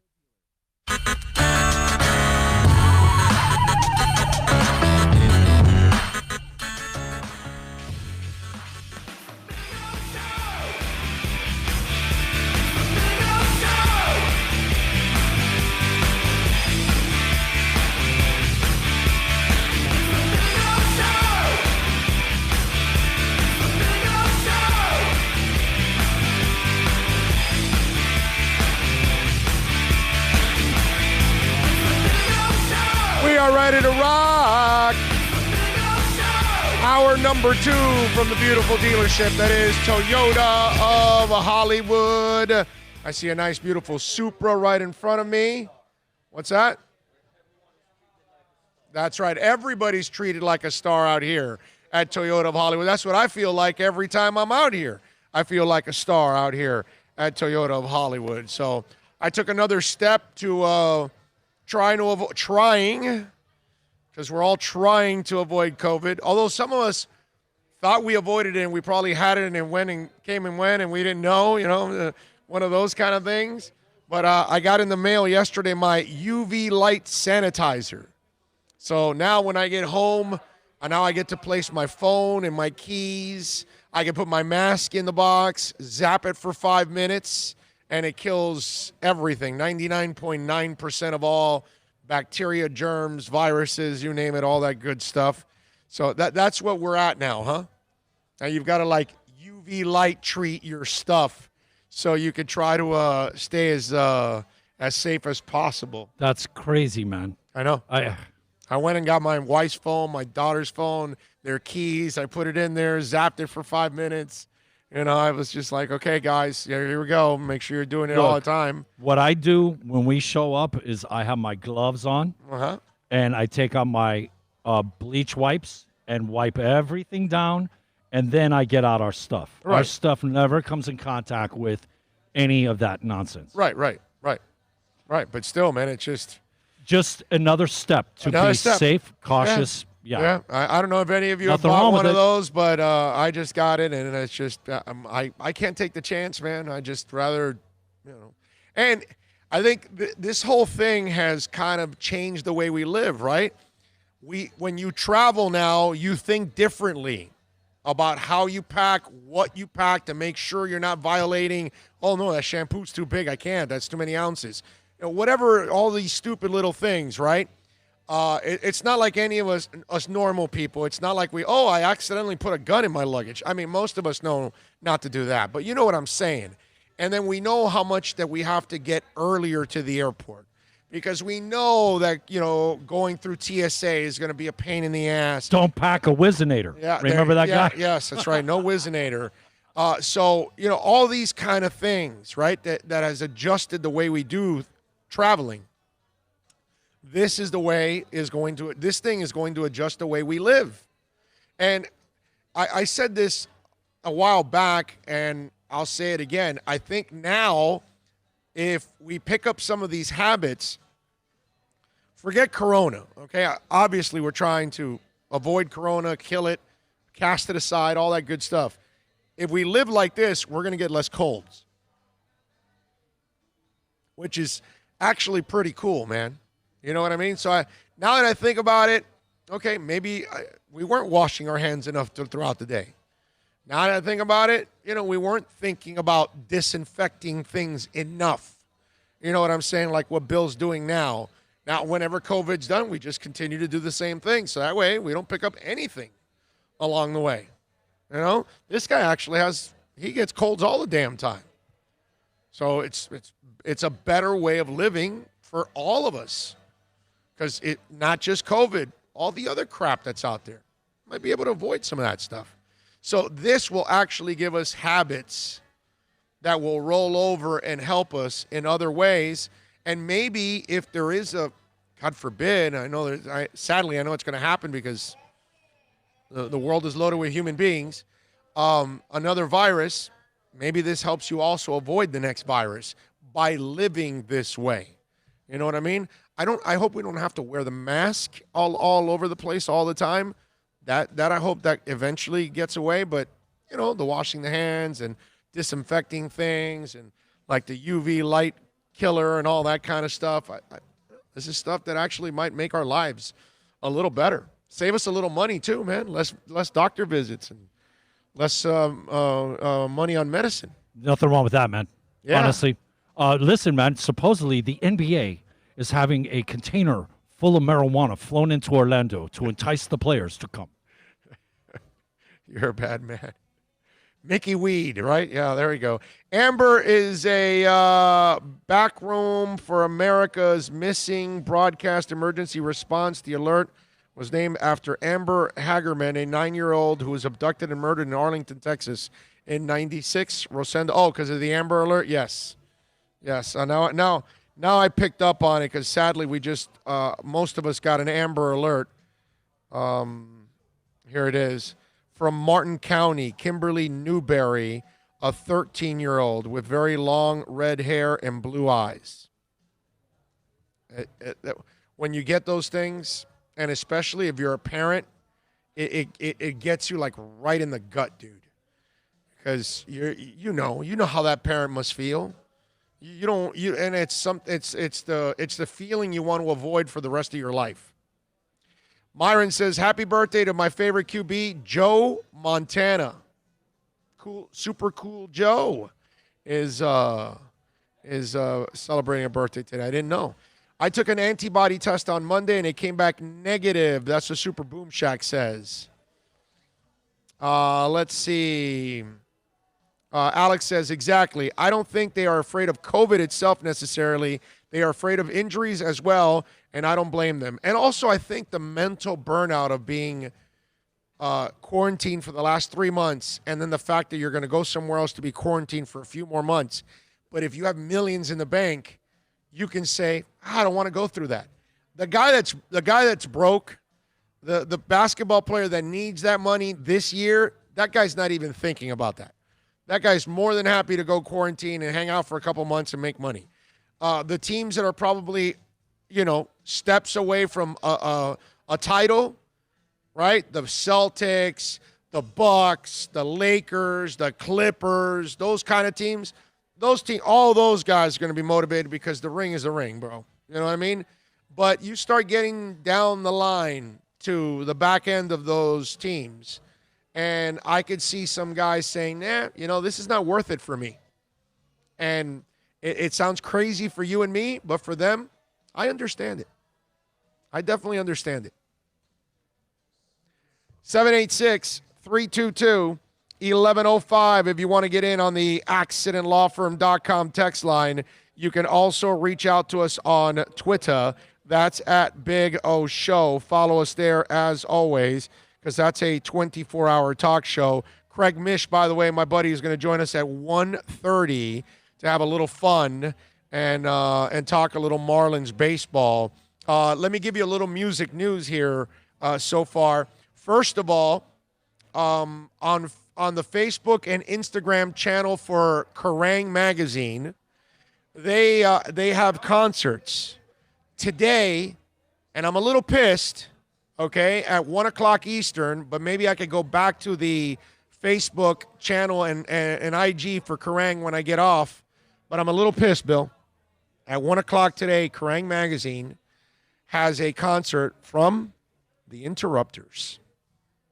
Oh, wow. Yeah.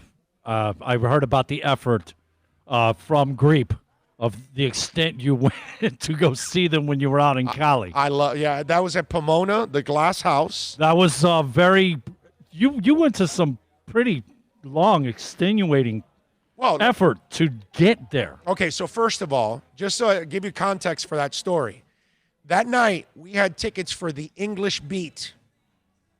Okay? Rankin Roger was going to be there. So both guys, Wakeling and Rankin, were going to be together. Rankin gets a stroke. Then, as everybody knows, Rankin Roger, well, not everybody, I don't know how many of you follow this, but Rankin Roger then ends up passing away. So the tour's canceled. So that night, I realized that the Interrupters are that same night. So I tell Greep, hey, man, when we're going out there, let's try to go to the Interrupters.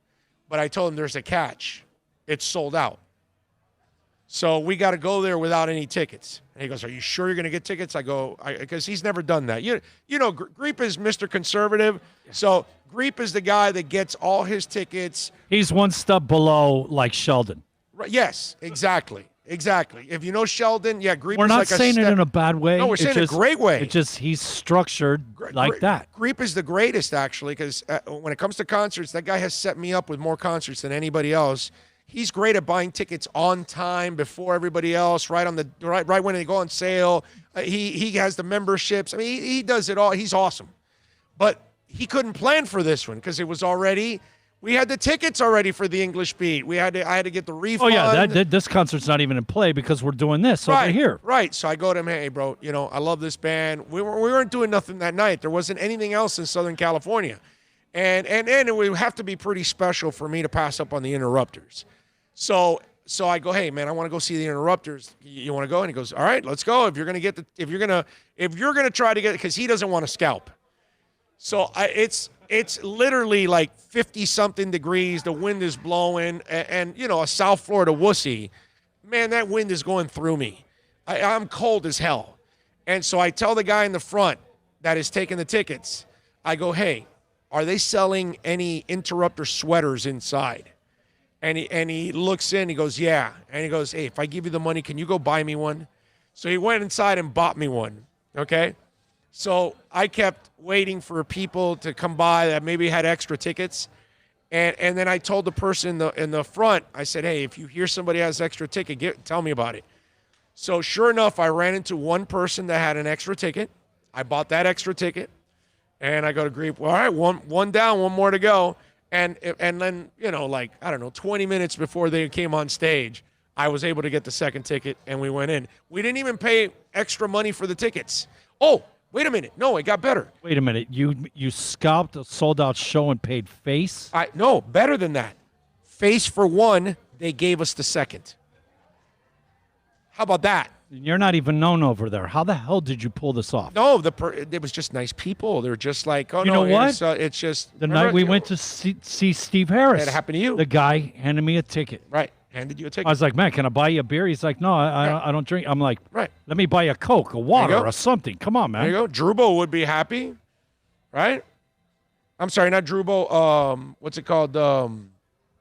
Dougie Fresh would be happy because that's Pensacola giving you a little love. Yes. So Dougie Fresh, Pensacola, giving Bill some love. Our reporter on the scene. Yes. That's right. That's right. Our reporter on the scene.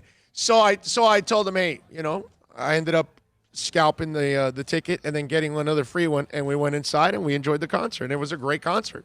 It was a fantastic concert. So I'm missing my Interrupters today at 1 o'clock. Well, I hope I'm not. Maybe it's going to be on the Kerrang site after, and I can go see it. I would think that they would, so. I hope so, man. I hope so. So, and to give you a little bit more of the music news for those of you out there, a little Metallica. If you're into Metallica, this is pretty cool. And Danny Wimmer presents. Danny Wimmer presents, by the way, Bill, is Rockville. Okay? Danny Wimmer has like that bourbon and whatever one. The one in Kentucky that Grief did. Rocklahoma, the one in Ohio. Those are all Danny Wimmer. Okay? They have like 8 or 9 festivals in this country. So, a 2017 Metallica concert in Columbus, Ohio will kick off a new online Offstage with Danny Wimmer Presents series. It'll start June 12th, which is tomorrow. Produced by independent concert promoter Danny Wimmer Presents, the project will feature never-before-seen festival performances straight from Danny Wimmer Premier Vault. One-on-one band interviews, exclusive acoustic performances, lifestyle segments, and more. Like so many other live event producers, we have been severely impacted by COVID-19. Shamie Curry said, we miss our festival experience, and we know our fans do too. Yes, we do.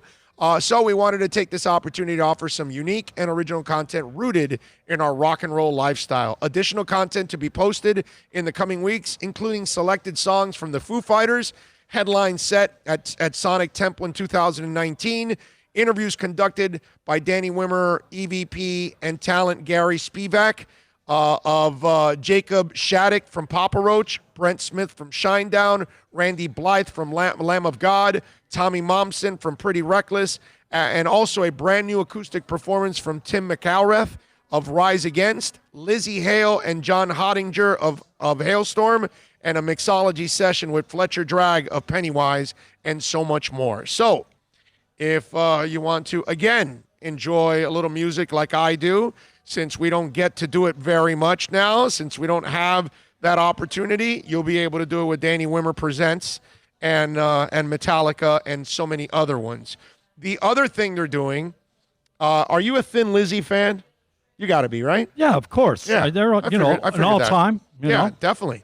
So they got a new documentary coming out on the life and times of Thin Lizzy founder Phil Lynott.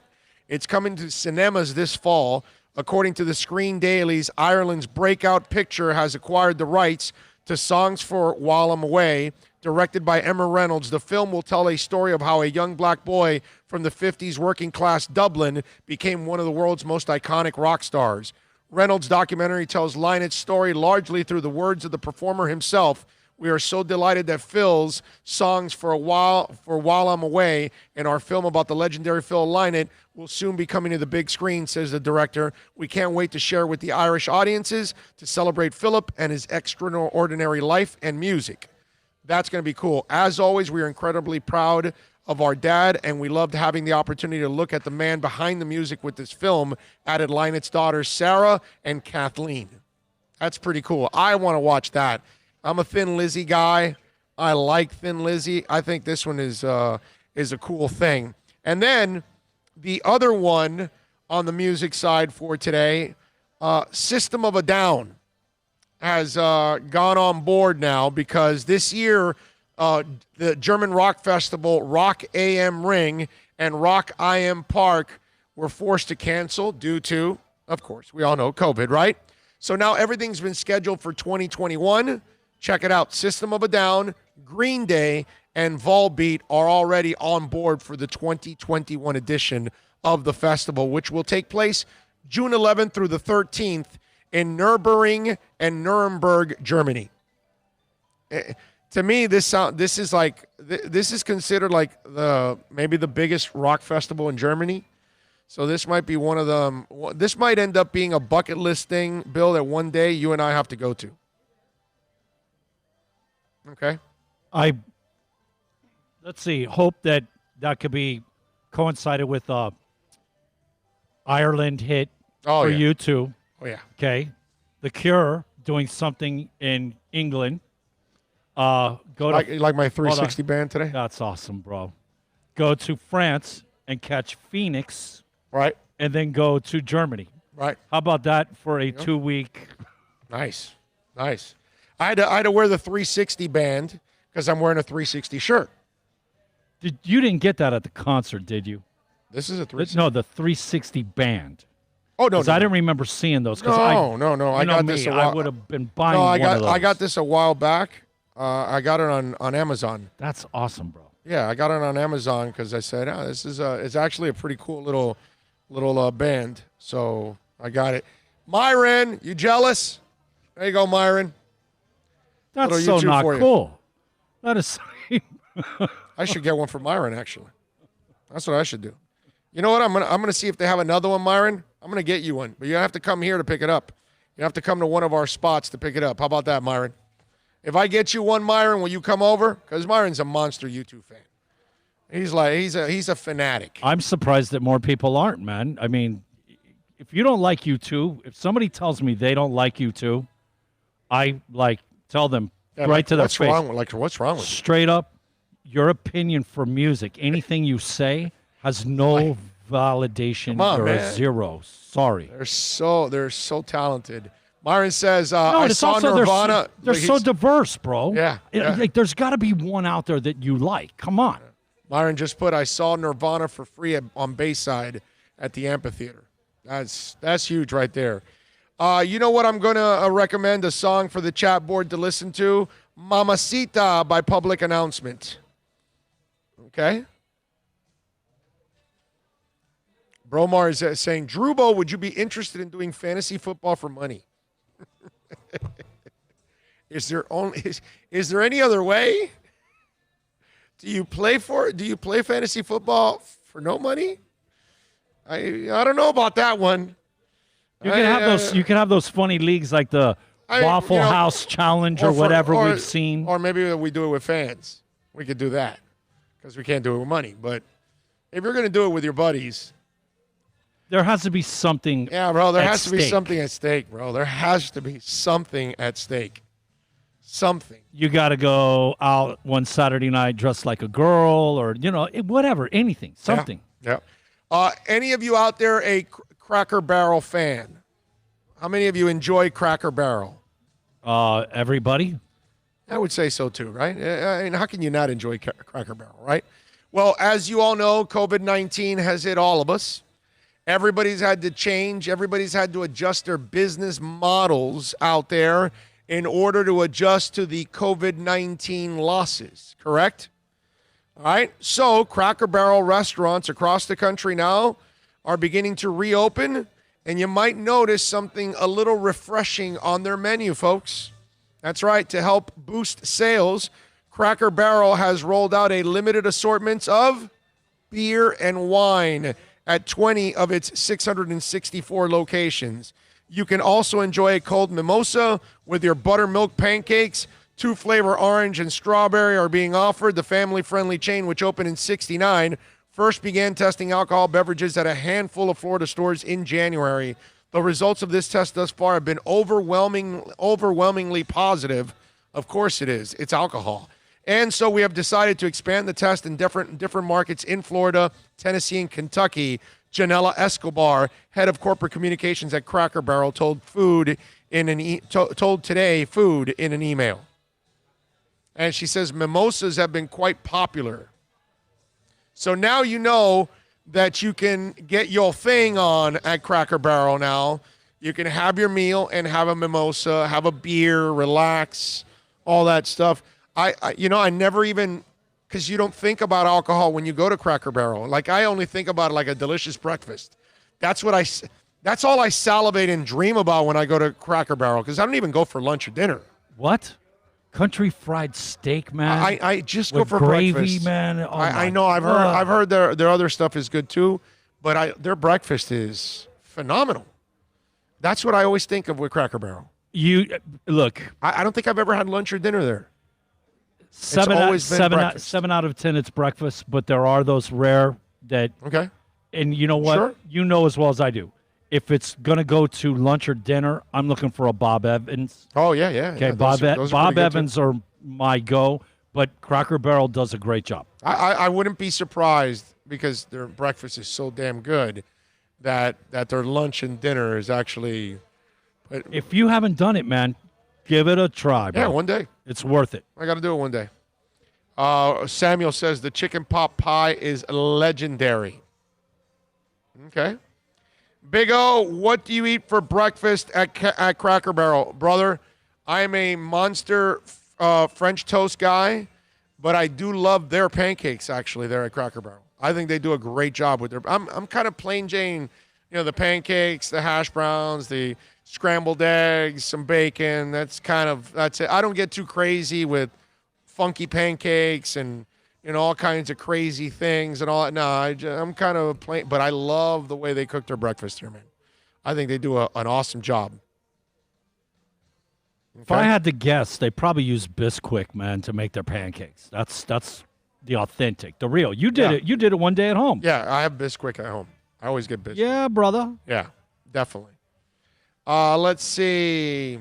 NorCal says, do a pro pick'em league, not fantasy. That way there's no cap to how many can enter. A pro pick'em league, not fantasy. You got it? So we got to do a pro pick'em league. All right? Let's do that. The one we were talking about doing was the general manager with the salary cap. But I like what NorCal's saying, a pro pick'em league, because that way there's no cap to how many can enter. So I like that. And you could just have that way. Yeah, that 40, way any 50. of the whatever listeners want to sign up for it, they can sign up for it, and we can have some fun. We could do a couple. All you got to do is set it up and let whatever site run it. I mean, that's what we're gonna do. I agree. Let me tell you a little bit about VSS West Pines. We were there yesterday, hanging out with Jose and all the great guys, having some fun. We tell you about it all the time. 12397 Pembroke Road. We'll be out there next Wednesday. Go to the website, vsswestpines.com. You can check out all the products there. You can order, right? Call them 954-613-3367. That's 954-613-3367. They've got curbside pickup. I tell you, look, for all of your CBD needs, they've got them there, man. And you want quality CBD, watch out. You're going to these mom and pop places that they don't have quality CBD, and you're paying for a product and you're not getting the results.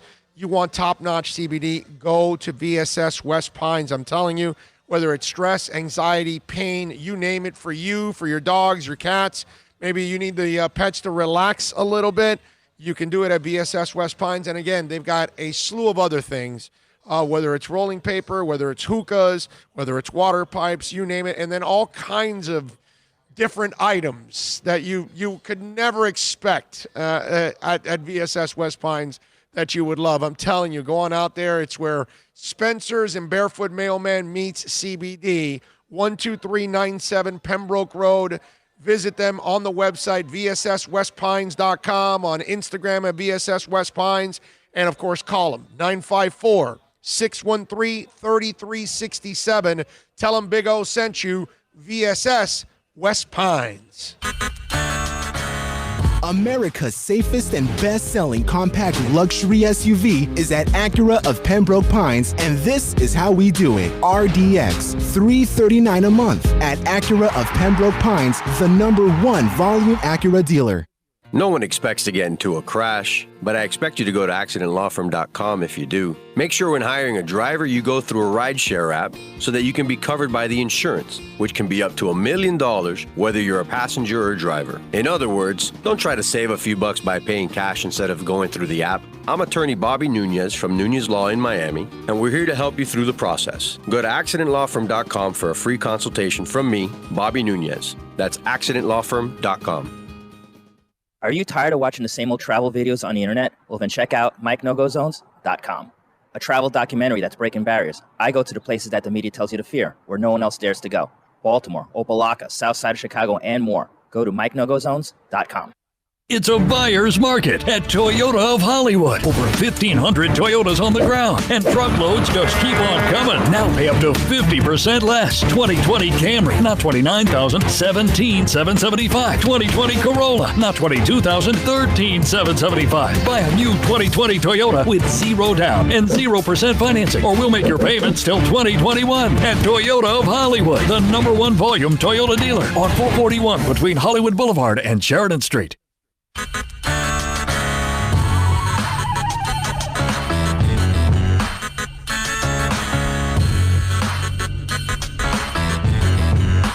This is the Big O Show. This is the Big O Show. This is the Big O Show.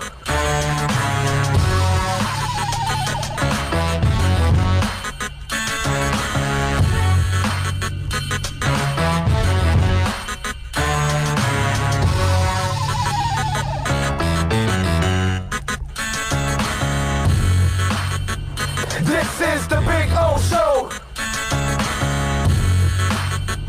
This is the Big O Show.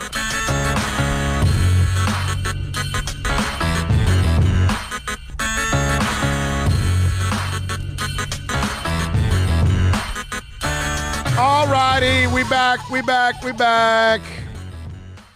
By the way, thanks to Tommy Italian 305 for live with a super chat. Yeah, I know that, dude. Where'd you get this? Super chats. Oh, gnarly. Awesome! Totally awesome! Thank you, Tommy. Thank you, my man. I appreciate you as always, supporting the show like you always do. Let me get into a little Bruce Arians, because the Bucks coach, he's kind of been running his mouth lately, and he said one thing a couple days ago that I find, I disagree with. I think he's wrong, and I know he knows more about football and quarterbacking than I'll ever know, of course. I'm sure he forgot more than I ever will, but that's not going to stop me from disagreeing from something that I think is common sense. And it's kind of weird that he would even comment on something that had nothing to do with him. But then he followed up with another statement about something he's going to do, nothing with the Dolphins, but on his own. And I thought that was actually interesting. First of all, let's talk about his thoughts on Tua. because he was talking to 100.9 FM in Alabama, and they were asking him about Tua, and he it was Trent Richardson, by the way, that was asking him about it, and he said on Tua, he goes, I think it all depends on his health. If he's healthy, I'm playing him. I don't think you learn anything holding a clipboard. You know, I had Peyton Manning his first year, Andrew Luck his first year. Ben Roethlisberger was one of those guys that went in by accident because of Tommy Maddox getting hurt. You miss all those practice reps. You miss the game reps. I don't know what you can learn holding a clipboard watching. And I agree with him on the back end of that I don't think you learn a ton watching. I think you can get a feel for things, but in the end, you got to play the game and play the game speed and all those kind of things to adjust and to test yourself to see if you can mentally respond to what's going on an NFL field, because the decisions are going to have to be made a lot faster on an NFL field than in a college football field, right? The talent's better, the talent's stronger and more athletic. So it's one of those things where, for me, first of all, it's none of his business, right? I don't even know why, and I get it. He's doing an interview with somebody in Alabama. They love Tua. Tua's their guy, so they ask. And he's a quarterback guy, so get his thoughts on it. It's probably something he should stay away from, but he's the kind of guy that's going to give you his opinion. And I respect that, too, that he's willing to say what's on his mind. I don't find it super disrespectful or anything like that. I just think it's a little out of place because it's not really his guy. But I'll say this. I still think he's dead wrong. Because, first of all, he's not going to be healthy in September. Yeah, he's going to be healthy enough to run around. I don't believe he's going to be healthy enough that you should be comfortable with him taking hits on that hip. I think you should wait a certain amount of time, maybe at least a year or close to it, you know, where you've given that thing enough time to heal, because this is a kid that had an operation, what was it, mid to late November? So you're talking about, you know, a young man that needs some time to recover. And I personally, for me, there's no hurry. You know what I mean? And at this point, I'm with him if there was no hip injury. If he's not coming off a serious injury that he had to rehab, then yeah, I'm starting him week 1 if he's healthy. But I don't care what the doctor tells me that he's healthy. It's healthy enough to take a hit.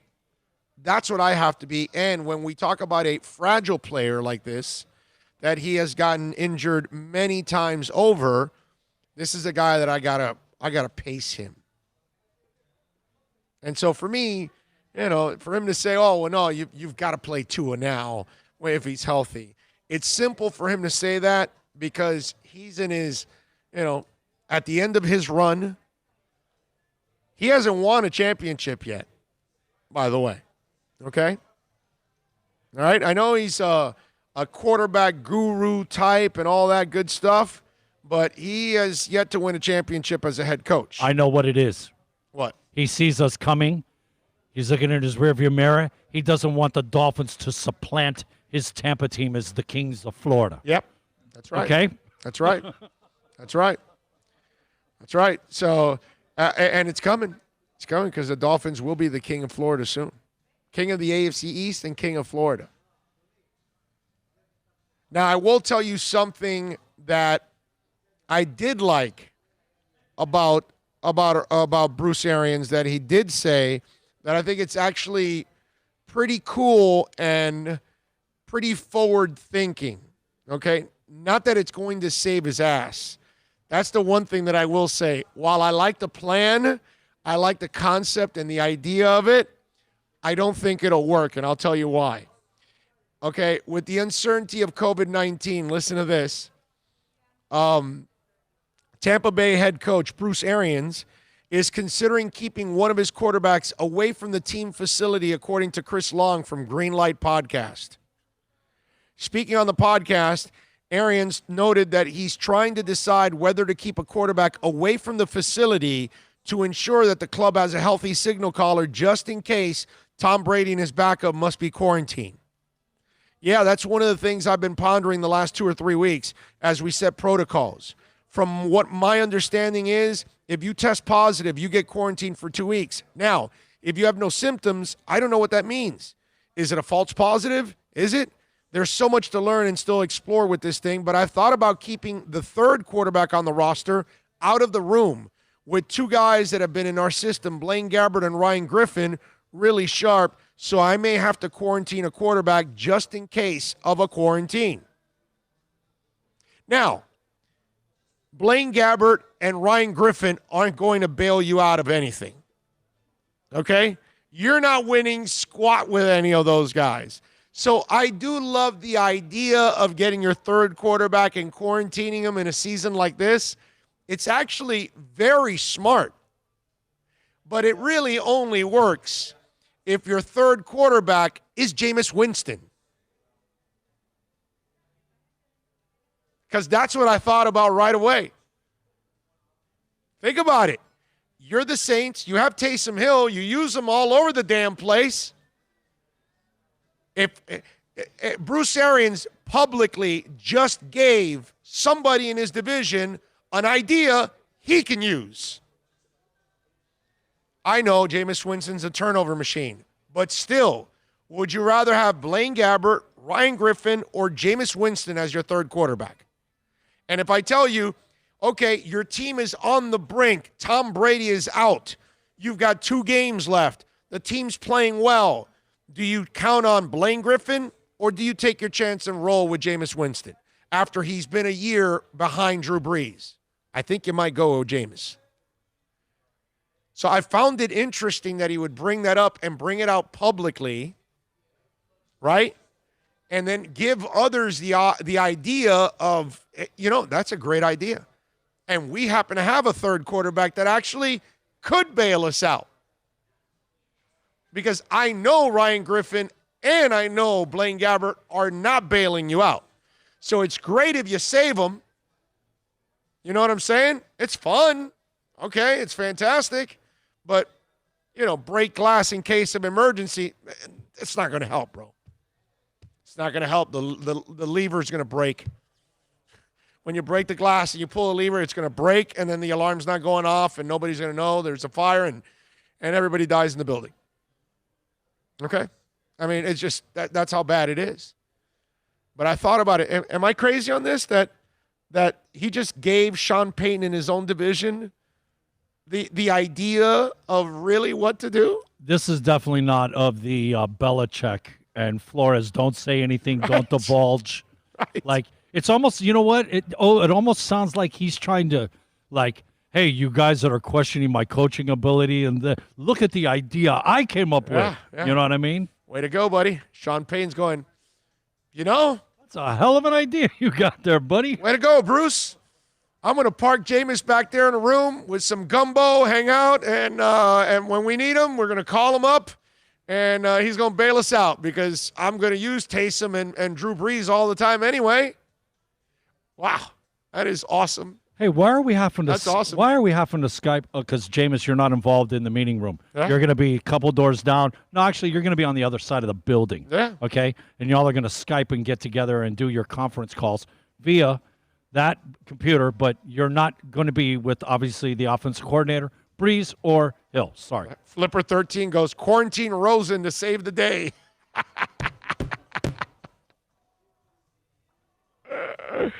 I love that. I love that. Alexa V is asking me, are you going to be in Hialeah tomorrow? Yes, we are. Tomorrow, 9 to 11, we'll be at Craig's Inn Acura. And then 1 to 4, we're at Hialeah Park. So, yes, from now on, Hialeah Park is back in the rotation. They are open again. They open this Friday. They open tomorrow. Tomorrow's the first day that Hialeah opens. And we will be downstairs, first floor, Flamingo Lounge. And we have the lounge to ourselves. So, you know what would be pretty cool if we start making this a thing, that you guys come on out and join us at the lounge, hanging out for the show. We can talk. We can take your questions. We can have an open mic, that kind of stuff. You got a question, we can open up the mic for you guys, all that kind of stuff. Plenty of food, drinks. They got TVs there. So as the sports start coming around, you'll see it. Plus, you can actually bet on the horse races all over the world anyway. So that's the other thing you can do. Yeah, the Simulcast Center is awesome. Yeah, we got the Havana Cafe right across from us because the Flamingo Lounge is here. The Havana Cafe is right in front. So you've got that. It's right when you walk into the center of the casino. You walk straight in, and you'll run right into the Flamingo Lounge. So that dance floor, that's where we're going to be sitting and kind of controlling that area, man. So it's going to be really cool. It's kind of, since they can't have dancing and any of that kind of stuff right now, so they're going to put us there, and we could actually take over that place.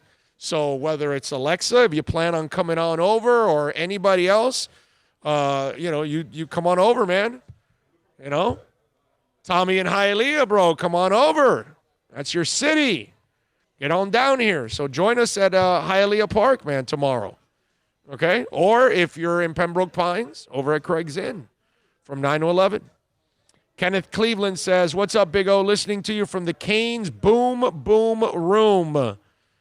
What is the Canes Boom Boom Room? What does that mean? Is that like your room, or do the Canes have a room called the Boom Boom Room? Or I don't know. What is you got me there, Kenneth. What does that mean? What does the Boom Boom Room mean? Let's see. Super Boom Shack says, I play lottery like twice a year. That's the extent of my gambling.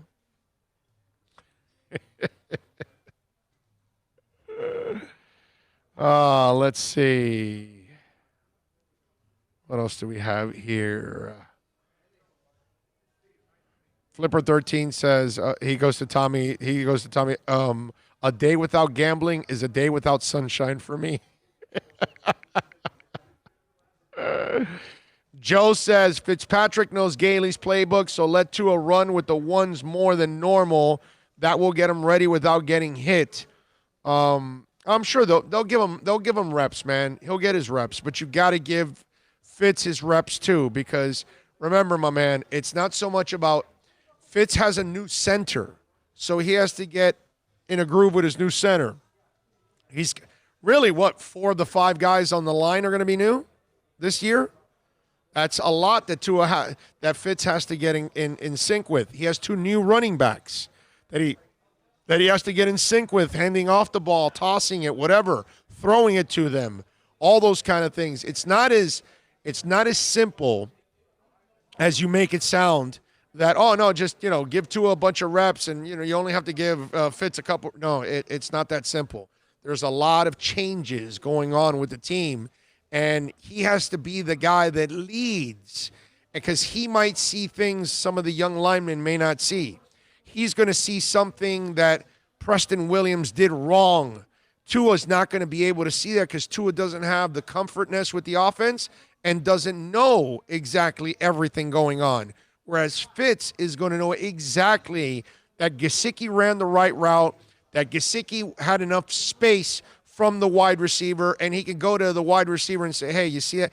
You cut too soon. You guys got too close in the same area. I need you to, wait a little bit more before you make that cut. Give Gesicki some time to get away from it. All these kind of little things that Tua's not going to be comfortable with. The idea of having Fitz on the field, it's not so much because you feel like he's the second coming and he's going to take you to the Super Bowl. It's because he's also going to help in the development of other players. And you saw with Rosen being lost last year and not being in a groove, guys weren't able to perform at their best. Then when Fitz came in, everybody was performing at their best, and some guys had career years. So that's the important part. With Tua, you will not get the development early on that you're going to need from Fitzpatrick. So it's not that simple. It's actually very important that Fitzpatrick gets the reps early on because he will run the offense the right way, he will do things the right way, and then he can show Tua how to do things the right way. You don't want to throw him right there from the get-go because then he's got to kind of guess along the way. You don't want to then you're wasting reps. This is not a season to waste reps. Remember, we didn't have all the mini camps. If they had all those mini camps, passing camps, Tua would have more time there. You know what I mean? We don't have all of that. They've lost all of that. I don't think some people really understand how difficult this is and what they're trying to do. And so it's not that simple for Tua that you can just put him in there and all of a sudden he's going to adjust quickly. It's not fair to him. Just isn't. Let's see. What do we have here? Never seen the movie with Eddie Murphy, Boom Boom Room. Oh, no, I have not. No, I've not. I've never seen it. I kind of stopped watching Eddie Murphy movies like a long time ago because they haven't been very good. So I don't know how old Boom Boom Room is. I mean, Eddie Murphy now is known more for kids' movies. Those are like my daughter grew up more with Eddie Murphy, and I grew up with the old, young Eddie Murphy. She knows the old Eddie Murphy, which is the new Eddie Murphy. I know the young, old Eddie Murphy. That's the different one. I don't know if that. Have you ever seen Eddie Murphy, Boom Boom Room? I don't know that one. No. Okay, so there you go. There's two people. So, again, I think the last was maybe the second Clump movie. Okay. Yeah, Clumps. Wow, and I watched one of the ones where he could talk to the animals. Yeah, Dr. Doolittle. Dr. Doolittle. Thank you. Those are our kids. Those are all the stuff you're talking about. Haunted House. That's all the stuff. No, the DVDs. I never. Nope. But I'm just saying, all those are kids. Yeah. Oh no. My daughter watched all those things. She has all those DVDs. Remember, Eddie has 11 or 12 kids. Right. So he's got to No, and he did a great job as a kid actor. He did good. His movies. A kid actor. It just I don't know. Is it funny? Is Super Boom Boom Room funny? I don't know. That's the thing. It's just he kind of got into this rut. You know what I mean? And he stopped being funny. And it kind of sucked. He stopped being funny because I missed that Eddie Murphy, man. That Eddie Murphy was amazing. One of the better, newer Eddie Murphy movies is Church. Okay. Let's see. What else here? That's a line from the movie Martin Lawrence Ray's Boom Boom Room. Okay. I don't know it. It's not Boom Boom Room, LOL. No, what is it? What's it called? I don't even know the movie, so I don't know if I'm pronouncing it right or wrong. I apologize if I am not pronouncing it right. Okay? The movie was called Life with Martin Lawrence. It was hilarious. Okay. Okay. All right. You know what? I got to check it out now. Apparently his last movie was fantastic. Oh. Yeah, I haven't watched, but is it an adult movie or is it a kid movie? Like, he's done a lot of good kid movies, but I have no interest in any of those. It's just, just not something like that. But Life, huh? Okay, I'll check it out. How old is it? Finn Strong 1 says Fitzpatrick needs to show the young QBs throw in the offseason. He's on starting only in training camp. Okay. All right, everybody's okay. So it is called Life. Tommy Italian says it's called Life, and there's a line from the movie that says "Boom Boom Room." I got you guys now. Okay. No, it's an adult movie. It's like a true story, apparently. Oh, okay. So it's a serious movie. Oh, okay. That's different. Okay, because he doesn't make funny movies anymore. That's the thing. So you're talking about this is an Eddie Murphy movie, a serious Eddie Murphy movie. Okay. That's a whole different ballgame there. I got to check that out. They all do it at some point. Remember, they try. Adam Sandler's last movie was, and I heard actually it was pretty good. Yeah. But, Yeah, Steve Martin did it too. Pennies from Heaven, all that other stuff. Yeah. Yeah. They eventually try to, get out of their comfort zone and test themselves. Oh, Bill Murray, man. Robin Williams did a really good job as a Psycho, dude. What is it? The picture? What is it? The development? One when he's the developer guy at like the Walmart. That was. Name that movie. That he did a good job with that. Good Will Hunting. Yeah, that's when he wins his best supporting actor. That's right. That is correct. That is correct, man. So Bruce Arians, nice job on Tua, and nice job giving the Saints a great idea on getting an inside track on you. Yeah, man, when you have like high-grade quality ideas like that. Keep them to yourself, man. Yeah. Well, I mean, I think it's it's kind of funny that he would watch this scenario play out, right? Both teams when they face off, and Sean Payton has, Jameis in his back pocket, and he's able to put him out there. They win the game, and just want to send a thank you, shout out to Bruce. Right. We got this win because of you, buddy. Way to go. Did you guys see Tito Ortiz? Now, as you all know, we are in the middle of some racial issues in this country, serious racial issues in this country, and the police department, unfortunately, but it's something that has to happen. They're taking a lot of heat, and we know that there's a lot of good cops out there. We understand that, but unfortunately, there's been a lot of bad cops over the years, and they're not being weeded out. And even the good cops, they need to step up now and help us out. And we got officers that are even quitting the force, or people that may not want to be an officer anymore. Well, Tito Ortiz, the former UFC star, the MMA legend, tells TMZ that says he looks to make a career switch to law enforcement. He goes, I plan on it. It just depends on what ranking I want to do. This guy wants to be a cop. All right, let's hear from Tito Ortiz talking with TMZ about being a cop. I plan on it. It just depends what ranking I want to do. I don't want to be a sheriff. I don't want to be a police officer. I haven't really made my decision yet. I'm actually going to go to LA within the next few days and go do a ride-along with one of my friends who is an Orange County sheriff. I've done a few ride-alongs here in Huntington Beach at the HBPD, and I just got an opportunity, I think, to really evaluate the initiation of what these officers truly do. I stood on my feet for 9 hours, probably moved in a maybe 15-foot radius throughout the whole day. Never went to the restroom, just for the safety of my city. I wanted to make sure they didn't tear down Huntington Surface Sport or any of the small businesses in that area.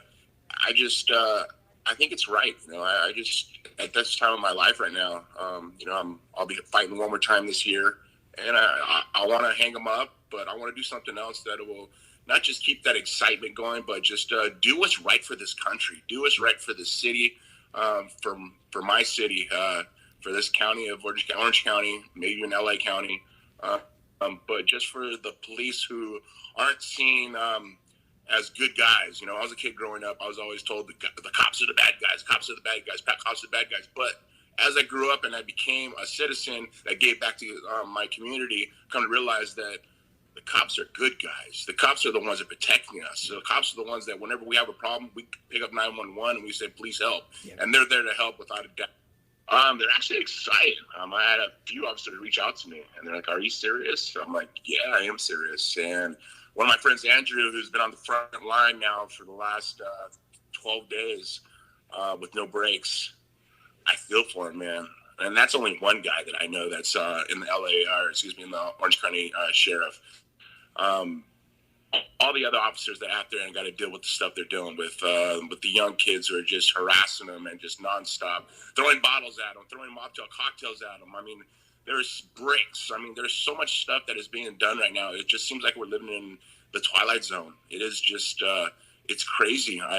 These times right now are just heart-wrenching.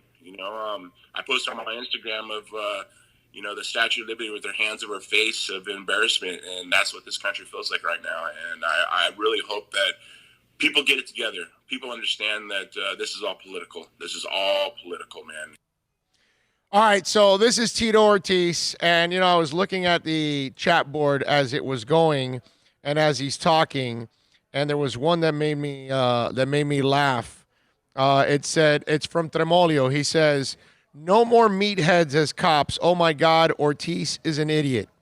Now, early on in that soundbite, he wants to do something that's exciting. I just want Tito Ortiz to know the optics of when you say that. You're not becoming a cop because it's exciting. That's not the way it's supposed to be. Okay? You're not it's almost like I'm looking forward to busting people. I'm looking forward to, cracking crime and all that. And we are talking about a guy that was arrested and charged with felony domestic violence, right? With Jenna Jameson. All right. This is from 2010. Okay. 2 weeks ago, Ortiz tweeted out that he bought Jenna Jameson an iPad for her 36th birthday. Scroll down to see the picture. Jameson tells TMZ she's pressing charges against Ortiz. Jameson has since tweeted that she's quitting Twitter because I can't take any more abuse from anybody. So he's been arrested for domestic violence. Okay? This is a guy that's had his own issues in the past. Now, it was a while back, but the fact that you were involved in a domestic violence dispute, that is enough for me already that you can't be a cop. That's kind of the idea. See, when I watch parents throw the girl down who's on her knees with her hands up in the air, she's doing nothing. She's protesting peacefully. And his frustrations and his anger, and I don't know if it's hate also, he can't hold it in that he had to push her down.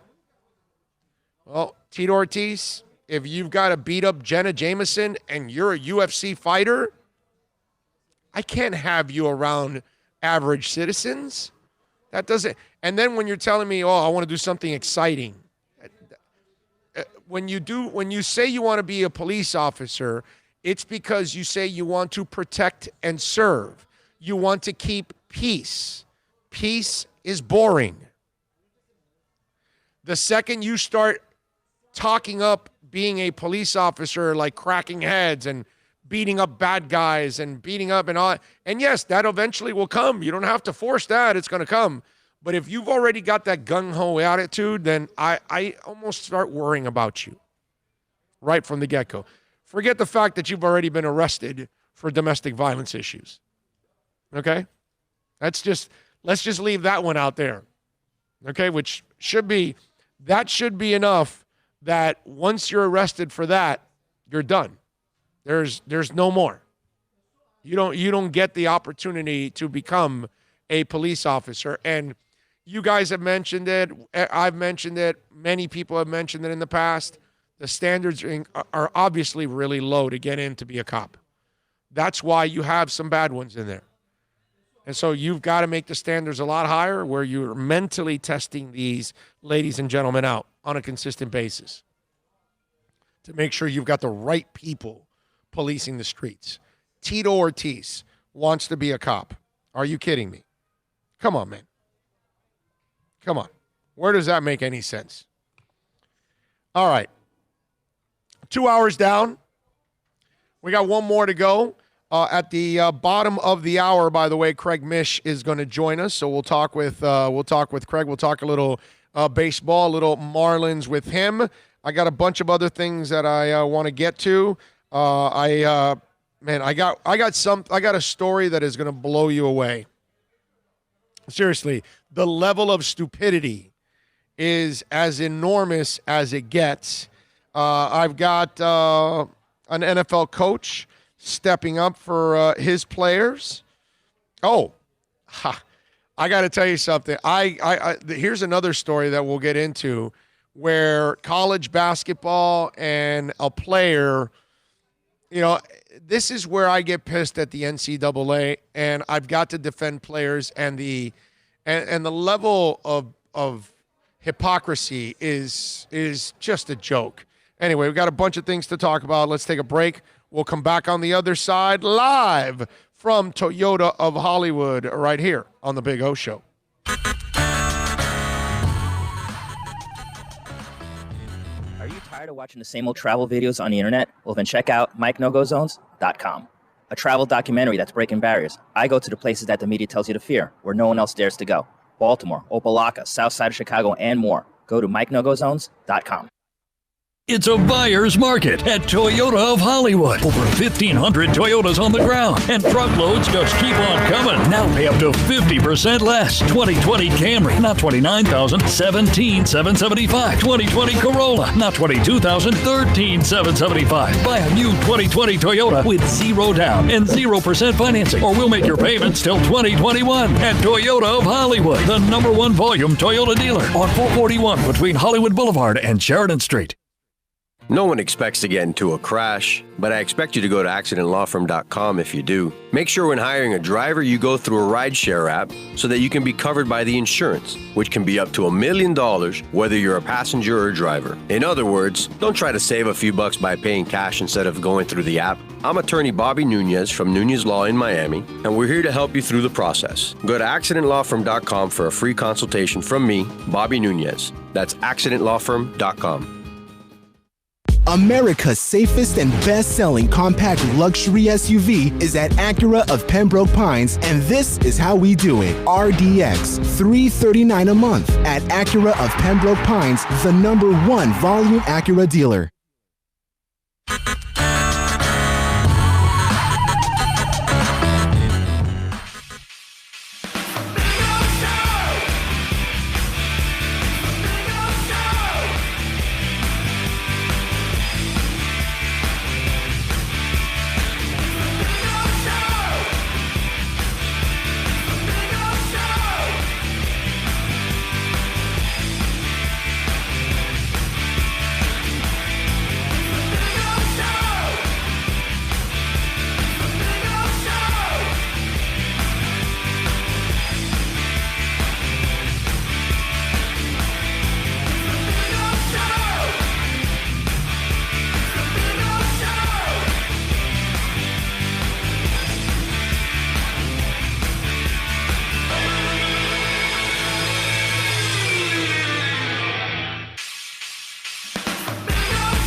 welcome back, welcome back, welcome back. Thank you for patiently waiting. I was hanging out with all the boys out there, talking to Steve Ostrov, talking to Pat Nasto, Tony Stampone, Herbie Lopez. All the great guys are out here. I always see these guys. So it's good to talk to all the guys out here at Toyota of Hollywood. Before you get into this half hour there, buddy. Yes. It's on a limited. We're at like 16, 17 minutes. Yeah. To get to Craig Mish, okay? Yes. Just giving you a forewarning here, okay? No, I'm with you. I told you about a story that I think is kind of interesting because this is a place where, and when we talk about college sports, growing up in this business and growing up as a sports fan, I remember our attitude 10 years ago, 20, 30 years ago. Oh, well, they're giving you a scholarship. That's worth a lot of money. They don't need to pay you and this and that, right? And look, I don't think colleges need to pay their players either because there's no way you can do that evenly because colleges aren't even. You know what I'm saying? It's Kentucky is not ever, like UM will never be equal to Kentucky. And FAU will never get to where Kentucky's at or UM. So, you know what I'm saying? And people aren't North Carolina and they're not Duke and they're not Kentucky. It's different, okay? So it's really hard. Some places, just like football, they will have more resources than others and more money than others. Miami will never have the money that Ohio State and Michigan, and Texas has, and Alabama and LSU, and it's just never going to happen. So if you start getting to that point, you start getting money involved, they will have advantages. And so we had this terrible attitude, yours truly included, that we thought, the scholarships were enough. And then as the years went on, I kind of started to change my tune about things like that with the whole scholarship thing because I also know a lot of these kids, they're not going for an education. People keep thinking that a lot of these kids are like the average kid, that they're thinking about an education because that's the only way out. Because that's the average kid that either you go to work or you go to college. That's it. It's two roads. Either you choose to start working right away when you get out of high school and become an adult and, hey, baby, you're on your own, or you go to college. And maybe your parents help you or you got to get a job to help pay for your college, whatever. Those are your roads. And then we used to assume that the athlete was, getting their opportunity to prove themselves and the education. That doesn't matter. Most of these guys don't even get to graduate because they don't care about graduating. The guys that care about graduating, most of those guys, they're not even playing at the next level. That's why they care about graduating. But the guys that are full of, what in their heads, because, a lot of them think, I'll be playing in the NBA and the NFL. Even though there's like a 0.5% chance that they will, but they assume that they're going to not just play, they're going to be stars at the next level. And then when it doesn't happen, they're done. So in comes this Zion Williamson story, okay? And there's so many layers to this that bother me. And here's where I defend Zion Williamson with every part of my being here, okay? Zion Williamson is in an ugly legal battle with Gina Ford, his former marketing agent. Ford has accused Williamson of a litany of things, including accepting illicit benefits from Adidas, Nike, and Duke before attending college. On Wednesday, Ford's attorney dropped a bit of a bomb Williamson's team by pointing out how his family's living situation dramatically improved while he was at Duke. Okay?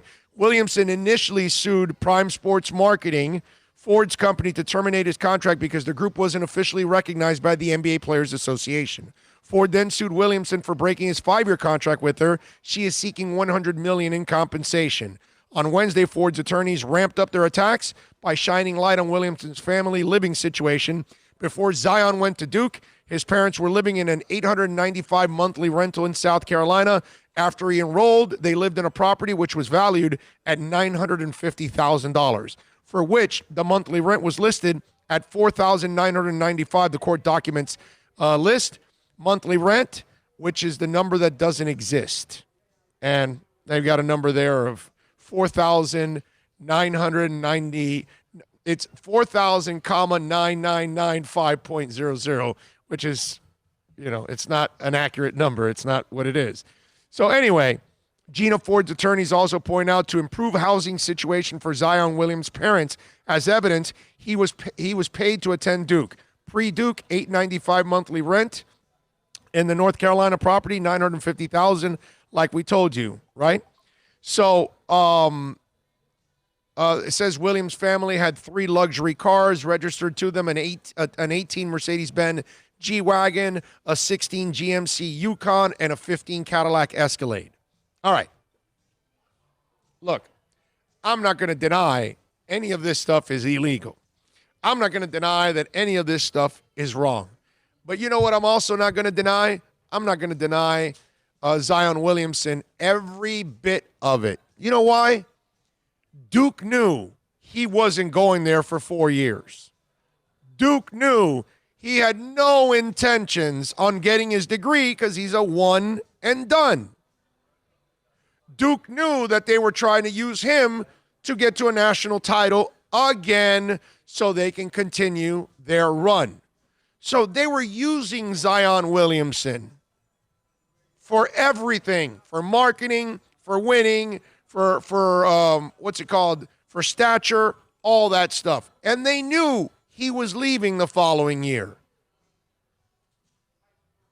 So if Zion, you're only there for a year, they're using you for all of this stuff. So you're not entitled to use them? I find that extremely unfair. And I find it insulting, and I find it also, it just, to me, to pick on Zion Williamson is just ridiculous at every level. I mean, so we're only supposed to allow the universities and corporations and powerful people to take advantage of others, and then they can't take advantage of the situation? He had no intentions on being a lawyer or a doctor or anything like that. He wasn't trying to be a chemical engineer at Duke. He wasn't trying to go into business. He wasn't trying to do anything. He's not trying to get a damn thing from Duke. He just went to play basketball because he had no choice. Okay? Because if the G League is available now the way it is to Zion, he would have taken the $500,000. That's all. That's what he would have, because that's what's going to happen now. I mean, college basketball is going to have they're not going to have any stars now. They barely have any stars as it is. Now they're going to have none. But anybody picking on Zion Williamson here, I think, is completely off. The system's all screwed up. Duke is dirty. College basketball is dirty. You know, to trash the kids when it's all these people that are killing themselves and doing everything possible, every illegal move to sign all these kids. And here's the other thing, because I'm not a phony, man, okay? If I was Zion Williamson, I'd take all of that and more. And I'd ask for more and more and more. I can't BS you, man. If I was knowing the party guy that I was in school, you tell me I become a football player and I'm a highly sought recruit, brother. You want to give me a Corvette to drive around and a Mercedes and a Supra right here? I'll take it. I don't care. I'm going to use you like you're using me. That's all. You're using me so you can put me on national television and you can sell my jerseys and you can sell all this and that and make all kinds of money off of me, and I don't get a damn thing. So if I have an opportunity to get a nice Supra or you know, a house for my mom and dad so they can get out of the small home they're at, then that's part of it, man.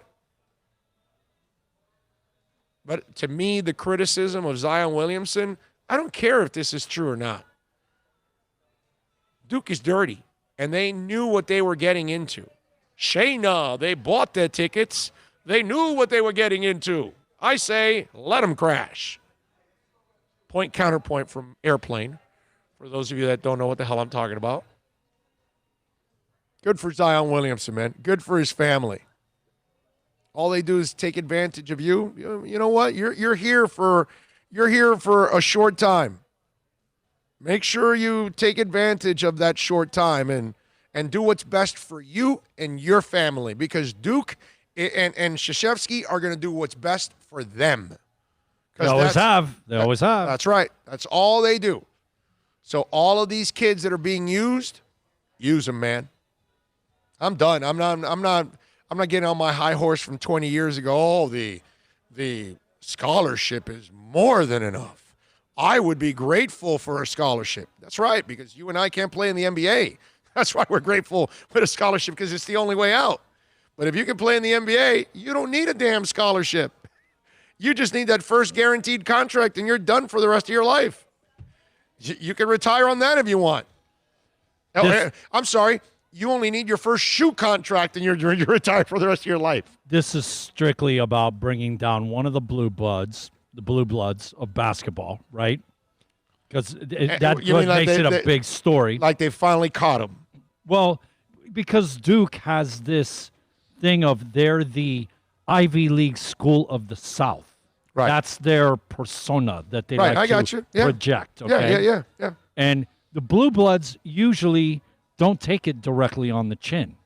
And this is one of the I don't think you get more blue than maybe Tar Heels, okay? Yeah. But it's Duke, North Carolina, right there. Kentucky. Yes. Those three are right. And everybody else. And they're all users. Oh, yeah. So, it's not like I just said, you knew Zion wasn't there for 4 years. So don't give me this how long ago crap. did the movie Blue Chips come out, man? How long have we been talking about this, brother? Oh, whoa, Shaq was in it, so it had to have been over 20 years ago. Exactly. Yeah, I think it's an early. Isn't Hardaway one of the other kids? It's a 90s movie, isn't it? Yeah, big time. Yeah. I mean, and look at all the college coaches that were in it, man.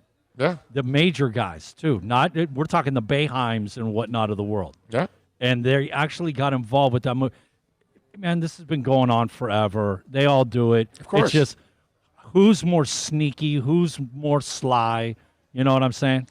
Dougie Fresh says, Coach K is the captain of the SS Minnow ship. He is part of this. I'm with you there, man. Tremolio says, if you get drafted as a pro athlete and get millions in your first year, how do you not retire in your second year with millions and no CTE? Well, Tremolio, no, it's not that simple, my brother. When the bonus is for the life of the contract. So if they give you the $30 million, Tremolio, up front, and it's a 6-year deal, you're only going to end up keeping 5. Okay? You're the math whiz, right? 30 and 6 is 5, right? Okay. Yes. All right, I just want to make sure because I'm not. He's a math whiz, I'm not. So you would only keep 5, and you would have to give back the 25. You understand? And that 25 is spent, so they don't have the 25 to give back. No, not only that, the government also collected taxes on that money. Oh. And so then it becomes that much more complicated through all that. It's not, again, life isn't as simple as it's made out to be. Now, Tremolio, could you retire after that contract has expired? Okay, before you agree to the second contract and walk out? Okay, but you got 6 years of punishment. You could have easily picked up CTE in your 6th week of your first year.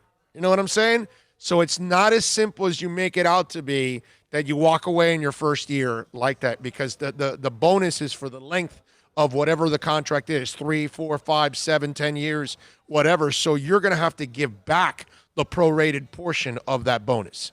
You won't give back your salary or the prorated single year portion of it. That's it. That's all you get to keep. Now, if that's enough for you after you've paid your taxes, after you paid the agent, after you bought your home, after you bought your wife a ring and a bunch of cars and your parents a house and all that, then knock yourself out. But something tells me there won't be that much left over. And remember, at that bracket, what is it, like 40% the government takes away? Oh, yes, they come and like. So that the $10 million you made, it's really 6.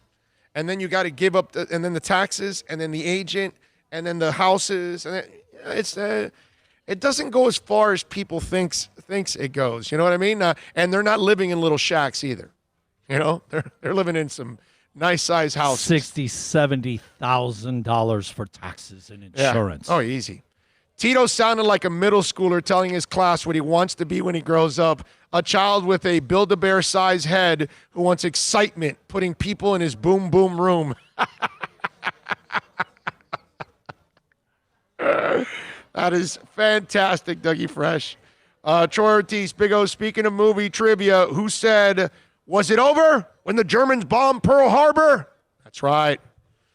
What is it? Be quiet. He's on a roll. He's on a roll. Is it Brutus? What's his name? What's Belushi's name in Animal House? Mr. Igutowski. But doesn't he have fat, drunk, and stupid? Is no way to go through life. Sir. No, that's not him. That's that's the principal talking to him. I know, but that's the fact. He's not talking to Belushi on that one. He's talking to the fat guy on that one. No, he's talking to the whole group when he's saying no. He's looking at the fat guy. No, bro. That's when Belushi is making his announcement to the group of like, we got to stand up to. No, I know that, but the fat, principal. drunk, and stupid is when he's looking at the fat guy with the one that they used to wear the little hat. That's the one. That's the one he looked at and said, "Fat, drunk, and stupid." That's Flounder. Flounder. Exactly. Flounder. Yes. God, I love that movie. Never get enough of that movie. No, and to think that John Landis is the one that directed that movie, it's awesome. Outstanding.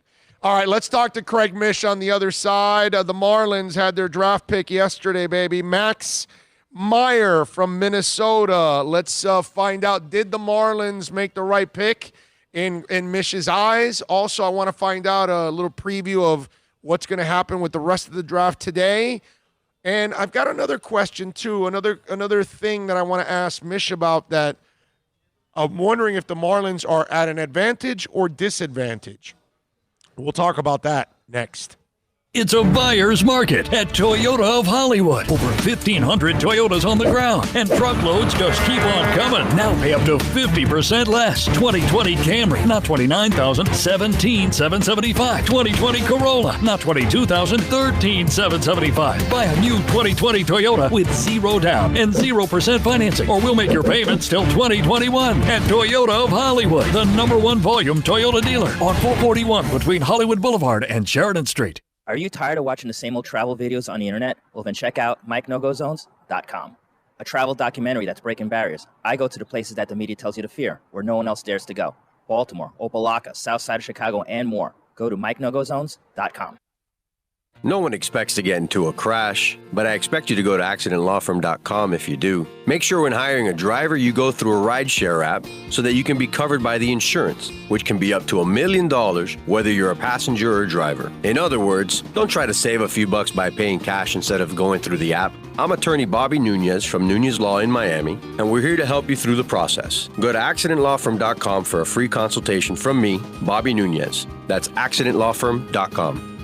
America's safest and best-selling compact luxury SUV is at Acura of Pembroke Pines, and this is how we do it. RDX, $339 a month at Acura of Pembroke Pines, the #1 volume Acura dealer.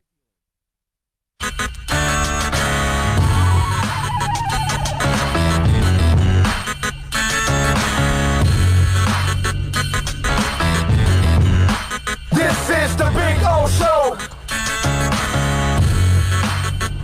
This is the Big O Show. This is the Big O Show.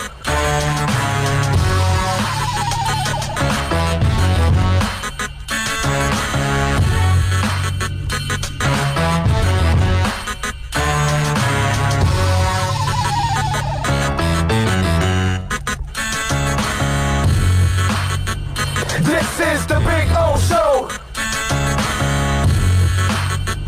This is the Big O Show.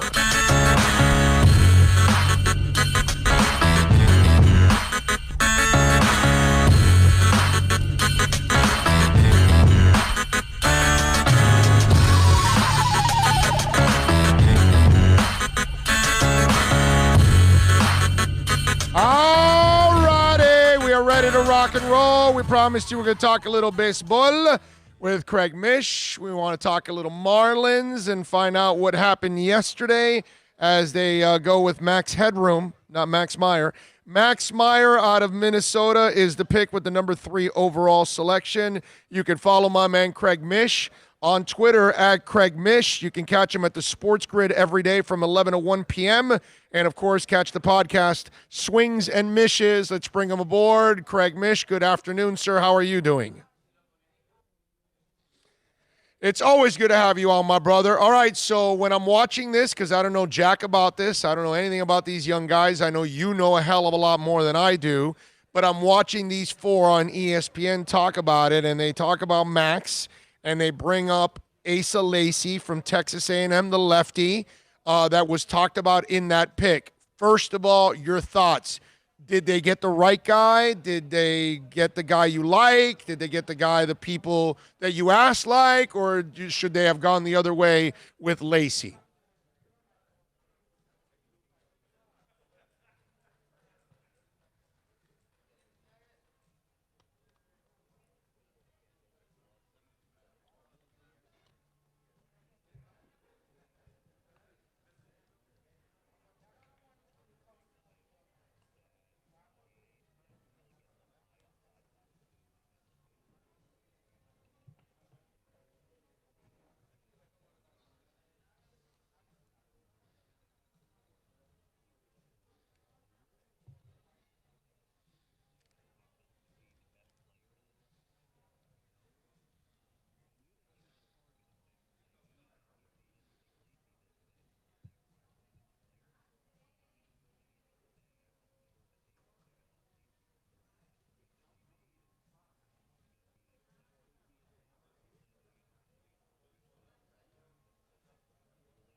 Oh, yeah, baseball's a way bigger crapshoot than football any day of the week and twice on Sundays. There's no doubt.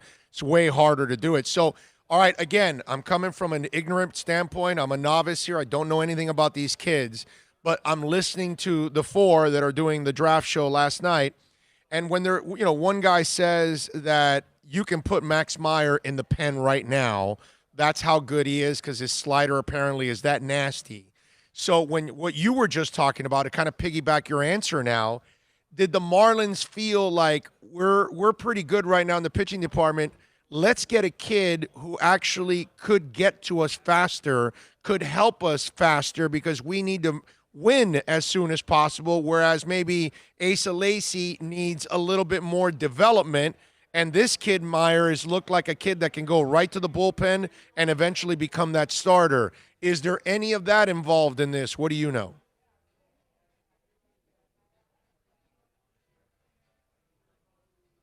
Okay.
Yes.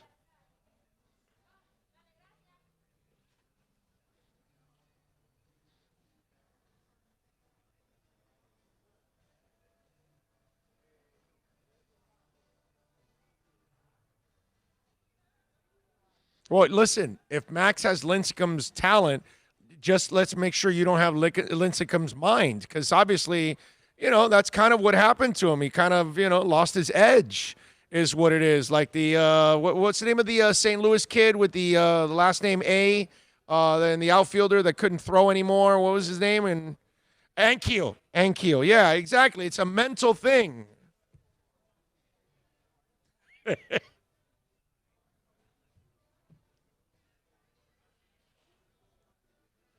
So he didn't have Pedro's toughness, is what you're saying. No Pedro toughness.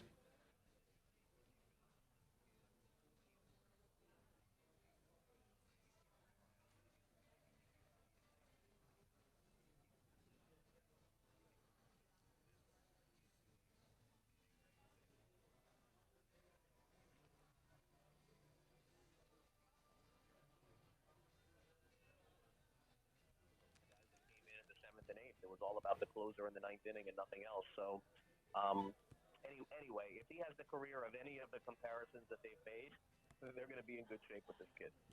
No doubt. All right, Craig Mish joining us. Of course, you can catch him on the Sports Grid every day from 11 to 1.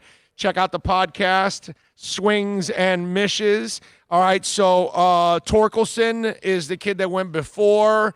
I saw you tweet out that would have been the guy if he would have fallen to 3. Is you feel strong on that? And how special is that kid?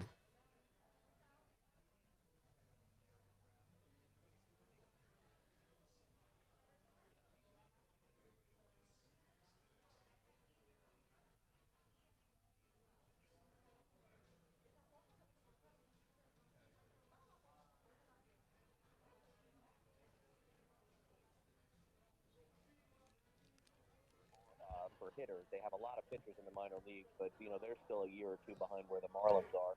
And then Orlando, the Orioles really essentially have so many holes that they took a kid with the second overall pick that will allow them to spend more money throughout the draft. The Orioles are just so far behind in their development. They're going about it the right way. I love their general manager, Mike Elias. He built the Astros system with Jeff Luhnow, and I think that he's going to do a great job there in Baltimore. But they need several players. They don't need just one. So to overspend on a player wasn't going to be smart for them, and they can't afford to miss the Orioles. They could not afford to sign a kid and not sign him, and I think that's the situation with this kid Austin Martin, who went to Vanderbilt, who a lot of people projected to go with the first or second overall pick, but he ended up slipping. He's represented by Scott Boras, so there's some speculation there as to the signability of a player, which I don't really believe. I think he would have got signed. I think there's more to it than that. And then, of course, you have Meyer at 3, and that's kind of the way that it shaked out last night. All right, so when we look at today, they've got 5 more picks in 4 rounds. What are you looking for here? What can we see? Because I'm actually going to watch it again tonight. Something I've never done this, Mish. I've never watched the baseball draft ever in my life. Now I was like watching it last night. So tonight I'm going to be tuning in again. So what do we look for if we're Marlins fans? Well, I think that they're going to take a lot more. I think a lot of the picks are going to be pitchers. They really feel like this is a pitcher-heavy draft. So I can't say that they're definitely going to take one with the 40th pick, the comp pick coming up. But I think that absolutely with 5 picks left, they'll take 3 or 4 pitchers. It wouldn't shock me at all. In terms of names, I'm in the same boat as you. We're getting to the point here in the second round where this is about players that they really like and not so much about players that we know. The one player that I would say to keep an eye on, not just for the Marlins but for everybody else too, is a pitcher named J.T. Ginn, who would have been a top 5 pick overall in the draft, but is entering the draft as a pitcher with Tommy John surgery, missing time. So he's going to slip into the second round, and he's going to want billions of dollars to sign, and someone is going to do it and maybe get the best overall player in the draft. But there's risk there. As you know, you're taking an injured player. So that's the one name that I'll keep an eye on today. So when we look, Mish, now they talk about how it's only 5 rounds. And then after, everybody's going to be available for no more than $20,000. So does Miami have an advantage or a disadvantage here? Because players now, it's almost like a college type of scene. Like, this recruit can say, well, no, I'll go here because there aren't a lot of running backs. And so I know I'm going to get playing time. So do the Marlins have an advantage or a disadvantage here when the money is all going to be equal once the 5 rounds are over?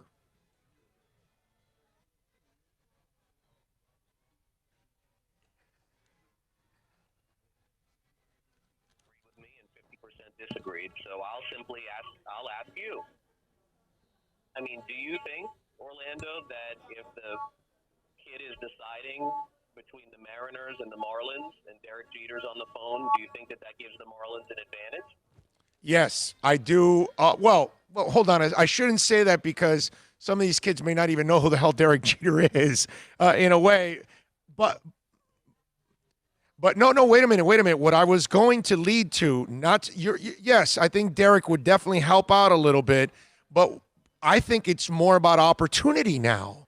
And since the Marlins are young and they don't really have a ton of proven guys on the field, I think they have an advantage to a certain extent that some of these kids are going to say, well, the money's the same anyways. Everybody's going to control me for 6 years. So if I go out and kick ass with the Marlins, I'm going to get paid by the Marlins or somebody else when I get traded. So I think that they will have, yes, a slight advantage with Jeter on the phone because there are other respectable people throughout baseball that could be on a phone, in different teams.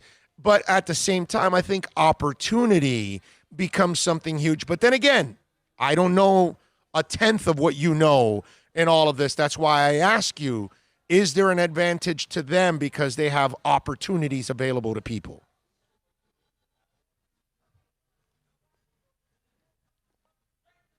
Huge. Yeah.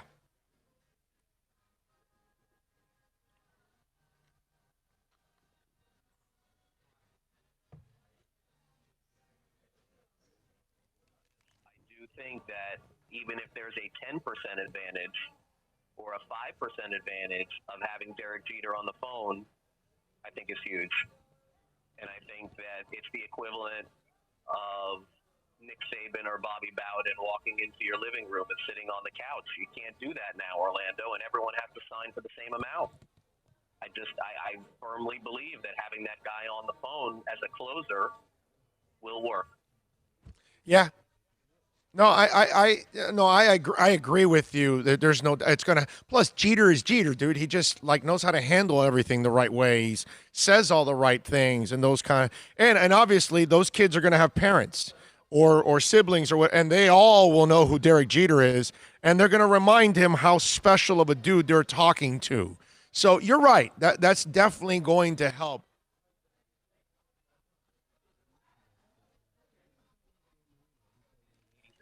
Derek Jeter retired 5 years ago. He got his 3,000th hit 5 years ago. So, I mean, these kids were 12 and 13 years old, Orlando, and I can tell you that from my son's age, I mean, he's 7 and already knows all these guys in the big league. So I think that you're missing on that. And by the way, Austin Martin from Vanderbilt, his favorite player in Major League Baseball, he named Derek Jeter. Okay, all right. And by the way, your son doesn't count because he's a son of a seam head. So, come on. Your son's going to know more baseball than most of us by the time he's 12.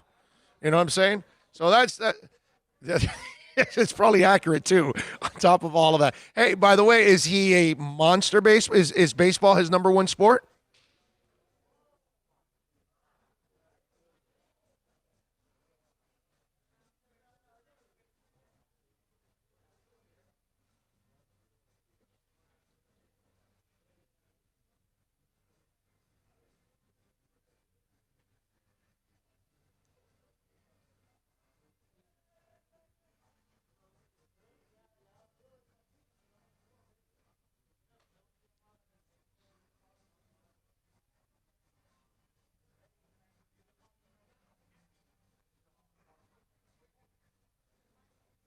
All right, so here's the follow-up, and we'll wrap it up with this.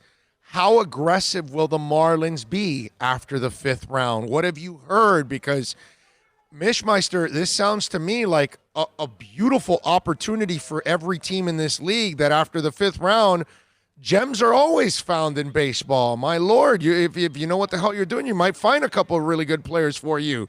So how aggressive do you hear the Marlins will try to be here after the 5th round?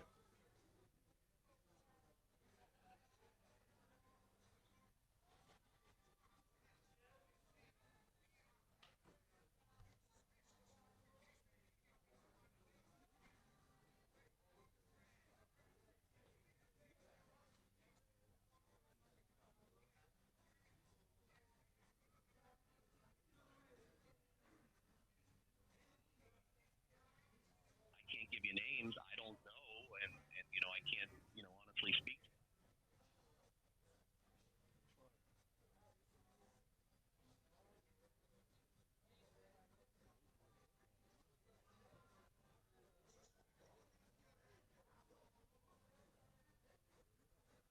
Right.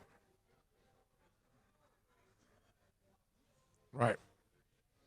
Yeah, that's going to be a lot of fun. And is it a one day thing? Is it a couple days? How does that whole free agency deal go with with baseball?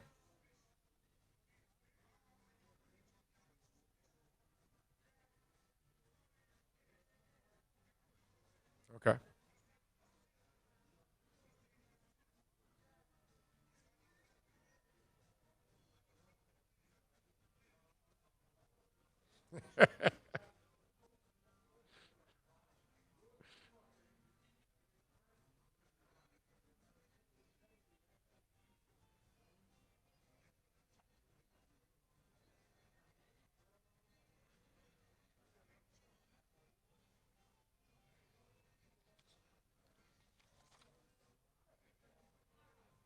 Right.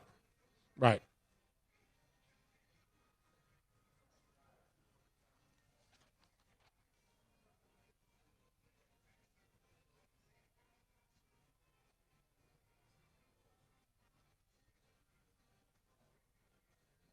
All right, so switch gears here. Baseball. My brother, when I saw the interview with the commissioner last night and Carl Ravitch, it seemed to me, and I don't get the feeling that the players are going to back out of the 100%. They're not going to out of their prorated salary, and then the games. It just seemed to me the way the commissioner kind of answered his questions. It was in a way like, hey, we expect the players to make this movement, or if not, it looks like it's going to be a 50-game season. And out of that interview, I got the impression that we're going to get a 50-game season when it's all said and done. What do you think?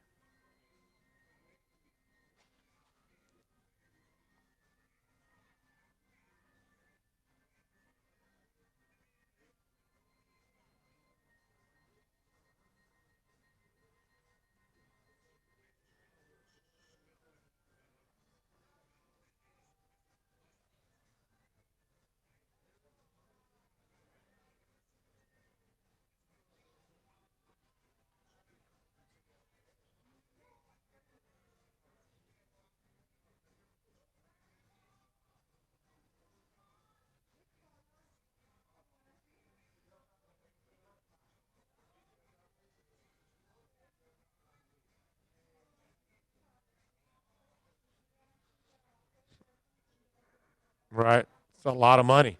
It's a lot of money. Stanton.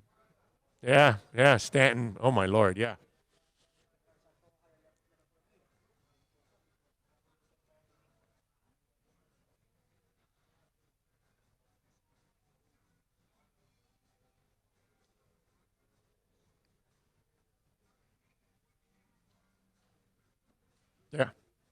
Yeah. Yeah. That's going to end up happening. Follow him on Twitter at Craig Mish. Catch him at the Sports Grid 11 to 1 every single day. And, of course, the podcast, Swings and Mishes. Keep up with your Marlins and breaking MLB news with my man, Craig Mish. Mishmeister, as always, you're a stud. Thank you for taking time. You're the best. There you go. Craig Mish, man. Good stuff. Sorry about the technical snafu. You couldn't hear the interview. Bill tried to fix it, but he unfortunately could not come through. Everything said it was connected. I mean, everything on my phone, everything on the board. I mean, the little recorder picked it up. The only place that it didn't go was YouTube. Yep, there you go. So anyway, there you go. And we love you too, Alexa. Thank you out there. I can't wait to see what Bill's titles this segment on YouTube. Yeah, it won't be on YouTube. Yeah, this one won't be on YouTube, unfortunately. Yep, I'm with you there. I'm for real. That woman's magic zone at the Waffle House messed with Bill's equilibrium. Yeah, that's probably what it is. Yeah, now he can't even put up an interview on the damn show. It's pretty bad. Dougie Fresh says, Bill is working on his calculations. Let me get this straight. I put the lime in the coconut and then, yeah, exactly. That's how he does his engineering on this show, basically. I mean, that's, you hear it, right? Or actually you don't. 786-322-1105 if you want to get in on the accidentlawfirm.com text line. You can also reach out to us on Twitter. That's at Big O Show. Follow us there. RVA in Richmond says, Big O, you are correct in the reference to Chris Greer. On QAM, the three guys in would always say he gets no hall pass because he's been with the team for years, like he was in charge of the draft. Used to drive me nuts to hear that. Joe Rose should know better. Let's see. I don't know. I don't know if Joe exactly said it, but if he did, obviously that was wrong. Let's see. I'm black and had no issue with the Flores and Stills situation. I did. I thought Flores went about it in a weak way. You know, replaying Jay-Z songs on Stills. I thought that was kind of cheesy myself. So you and I will disagree on that one. Hey, listen, I love Flores so far. I think he's been fantastic. That one situation, he didn't handle it the right way. But then again, what human being handles every situation the right way? Outside of Russell Wilson and Tim Tebow and those kind of freaks, Big O, Tito Ortiz better not become a cop because he knows that there are people out there that would put him 6 feet under, and I don't mean I'm just warning him. He's better off keeping a low profile and staying away from everyone. I have no idea what you're talking about, bro. But it sounds like you're talking about some stuff that we're not privy to or something. I have no idea. That was some serious stuff. Drewbo chiming in on a little super chat. What the hell? Super chat. That took guts. We need guts. I told you I can totally super chat. So you think you got what it takes? You have no skills. This is permanent. Good job. I'm promoting you. You got a lot of problems, don't you? Take pride in that. Super chat. Oh, I love it. I love it. Thank you, Drew Ball. That is studly of you chiming in on the super chat. Julius305 also chimes in on the super chat. He says, can you summarize what Craig said? Now we're curious. Bill will put up the audio version of it if it's working. I don't know. No, but the podcast is I mean, it's on the recording. It went everywhere and metered and everything except for on YouTube. He's going crazy right now. Anyway, so Julius, basically he was, he liked the pick overall. Talking about him or AC, right? Is it AC? Yeah, Asa Lacy. That they scouted both guys, Lacy and Max. They would have picked Torkelson if he was available at that time. Craig felt that Torkelson was the best player in the draft. He also feels that the Marlins will be aggressive after the draft is over, after the 5th round, because for those of you that don't know, the draft is normally 7,000 rounds. In baseball, it goes on forever. Seriously, the draft usually starts every year and ends the following season right before it starts again. I mean, they draft all over the world. So I know I'm exaggerating, but that's the Cuban in me. So they this year it's only 5 rounds, and after that there are no advantages. You can sign players for no more than $20,000. So I asked him because it seems like the Marlins petitioned to have a 10-round draft, which Craig feels like that means they feel like there's at least 10 players that they like in this draft. And so he feels that they will be aggressive, not signing 30 guys, but they will sign several players after the 5 rounds. And remember, they've got 5 more picks today in 4 rounds. So they will have 6 picks in the 5 rounds, unlike some other teams that will only have 5. All right? Ray Grulon, super chat. Thank you, Ray. Appreciate you, my man. Very nice. What? Super chat. No way. Yes way. No way. Yes way. They were fantastic. Super chat. And we get Tommy Italian for Life chimes in with a second super chat, and he puts Alexa V for president along with Drubo. They both want Alexa V for president. I don't mind. I don't mind if we vote Alexa V for president. I'm good with that. Alexa V, president of the Big O show, and that's it. Yeah, I like it. I like it. Plus the president, Alexa V, are you coming to Hialeah Park tomorrow? Because you asked if I was going to be at Hialeah Park. I see you're still on the chat there. She says, woo! There we go. So, Alexa, you coming over tomorrow to Hialeah Park? How many of you are coming over to Hialeah Park? Or at Craig's Inn Acura? We'll be at Pembroke Pines tomorrow, 9 to 11. We'll be at Hialeah Park, 1 to 4. So 2 different appearances, Dade and Broward. So you guys can come on out and say hi. We would love to see you all out there. Tommy Italian has left the building to spend his cash winnings. Tommy Italian is a winner for life. That's what it's all about. I love it. Thank you all out there, man. You guys are absolutely amazing, as always, supporting us here on the program. Did you guys see this story? I found it kind of interesting, and it's interestingly disturbing. Let me put it that way. We need to have sometimes common sense, right? Common sense is actually important. We know what's going on in the times, right?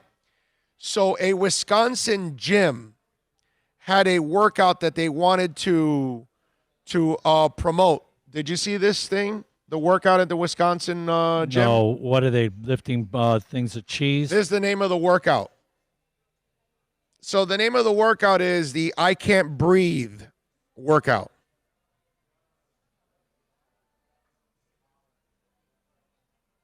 You believe that? That somebody would be that stupid. By the way, the owner had to apologize. Spokespeople for corporate Anytime Fitness have just blasted their Wauwatosa location, putting up the I Can't Breathe workout, calling it shocking and devastating. No matter the intent, we absolutely do not condone the words, illustrations, or actions it represents. The Anytime Fitness official said in a statement Wednesday, to our employees, owners, and members, we are truly and profoundly sorry that this incident occurred. One of our publicly stated commitments to anti-racism is to work to bolster education efforts for our franchise owners to lead with empathy, love, and respect. This incident makes it clear that we have to work to do in this space immediately. We are sharing this incident with our franchise owners worldwide as an example of what not to do, why it is offensive, and what locations should be doing instead. We remain committed to working to inform and educate employees and owners worldwide to stand for our Black communities, including our members and employees.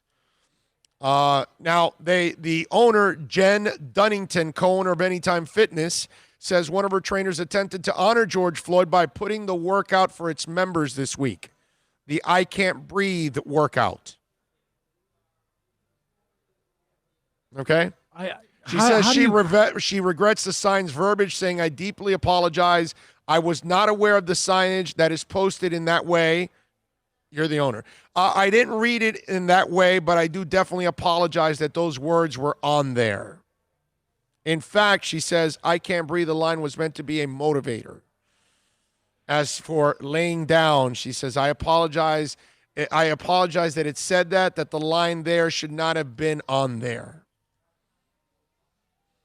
How can you not see that is just like insensitive as hell, man? I mean you got to be exactly. Thank you. The level of stupidity is amazing to me for some people, and how they actually are that insensitive to do something like that. You know? I just, where would you think that's a good idea? Right? How in the world is that a good idea? What meeting says, oh, no, that's a fantastic idea? A man just died. There's a movement going on. It has moved the entire world. You would think that those 3 words are untouchable by now at this point for anything that has nothing, anything that isn't outside of sympathy, understanding, respect, awareness. You know, there's a lot of adjectives I can use to describe the use of those 3 words. Profit and promotion and a workout. I mean, come on, bro. How are you going to use those words for that? Come on. Hey, you're seriously. insensitive. You're racist. I mean, or you're really think clueless. That company should force that owner to sell out, because that location now is going to have some trouble.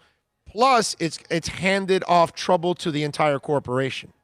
So that franchise owner, you have to nip it in the bud and squash it like a bug. As an organization, you have to say we have forced that franchise owner out because they do not stand for what we believe in, and that's it.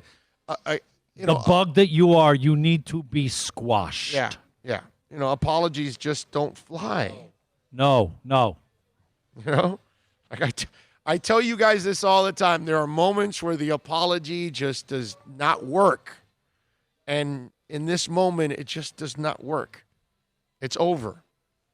You can't do it, bro. Can't do it. All right. We got to wrap it up here on the show. As always, we thank all of you out there, as always, for tuning in. On the Super Chat, plenty of love today. Myron Sanchez, Tommy Italian for Life, 305, does it twice today, which is amazing. Drubo, Julius, 305, Ray Grulon, of course, also chiming in on the Super Chat.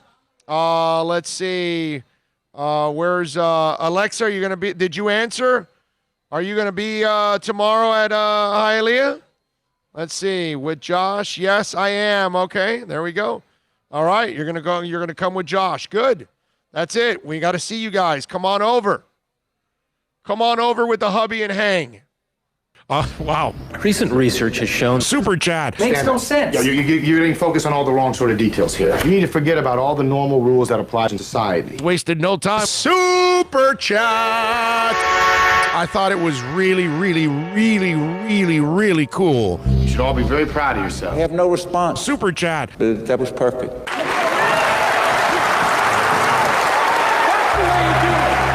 Thank you all out there, as always. Dougie Fresh goes, oh, that's unbelievable and horrific. How did everyone else stay silent? It's amazing. The lack of common sense sometimes is amazing. Tremolio says, I went to an all-new gym in Cali.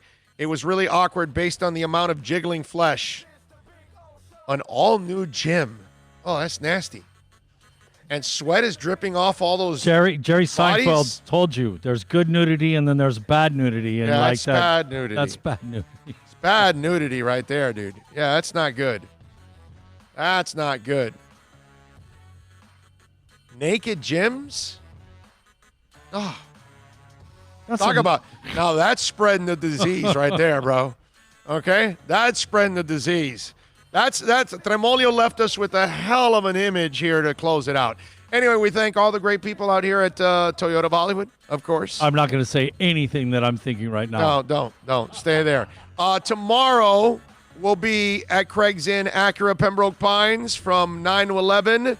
And then Hialeah Park, 1 to 4. The great Alexa B is going to show up. The president of the show is going to show up. So that means you all must show up. Come on out to Hialeah Park also. Mike Dominguez chiming in at the end here in a super chat. Thanks to Bill and Big O. Good show. Thank you. Appreciate all of you out there. Super chat. Excuse me a second. What are you babbling about? Super chat. Super chat. We'll all super chat. It'll be anarchy. It's out of my hands. There we go. Love it. They don't want you to leave, brother. Tommy Italian, 305 for life. Much love. Thank you all out there. Double dipping on the super chat. You are an absolute stud. We thank all of you out there as always for listening, for watching, for downloading, for chatting, emailing, tweeting, however it is you support us. Visit our sponsors. Mention us, please. We'll see you tomorrow. Be good out there. Double show, 9 to 11, 1 to 4. 5 hours of rocking and plenty of interviews. Hopefully you'll be able to hear them. Don't even, man. You know what? We're going to figure this out right now. Hopefully. Sorry about that. It is on the podcast, guys. See you tomorrow. Please stay safe. Hopefully you'll hear the interviews. We will see you tomorrow. Several interviews lined up tomorrow. I don't know if you'll hear them.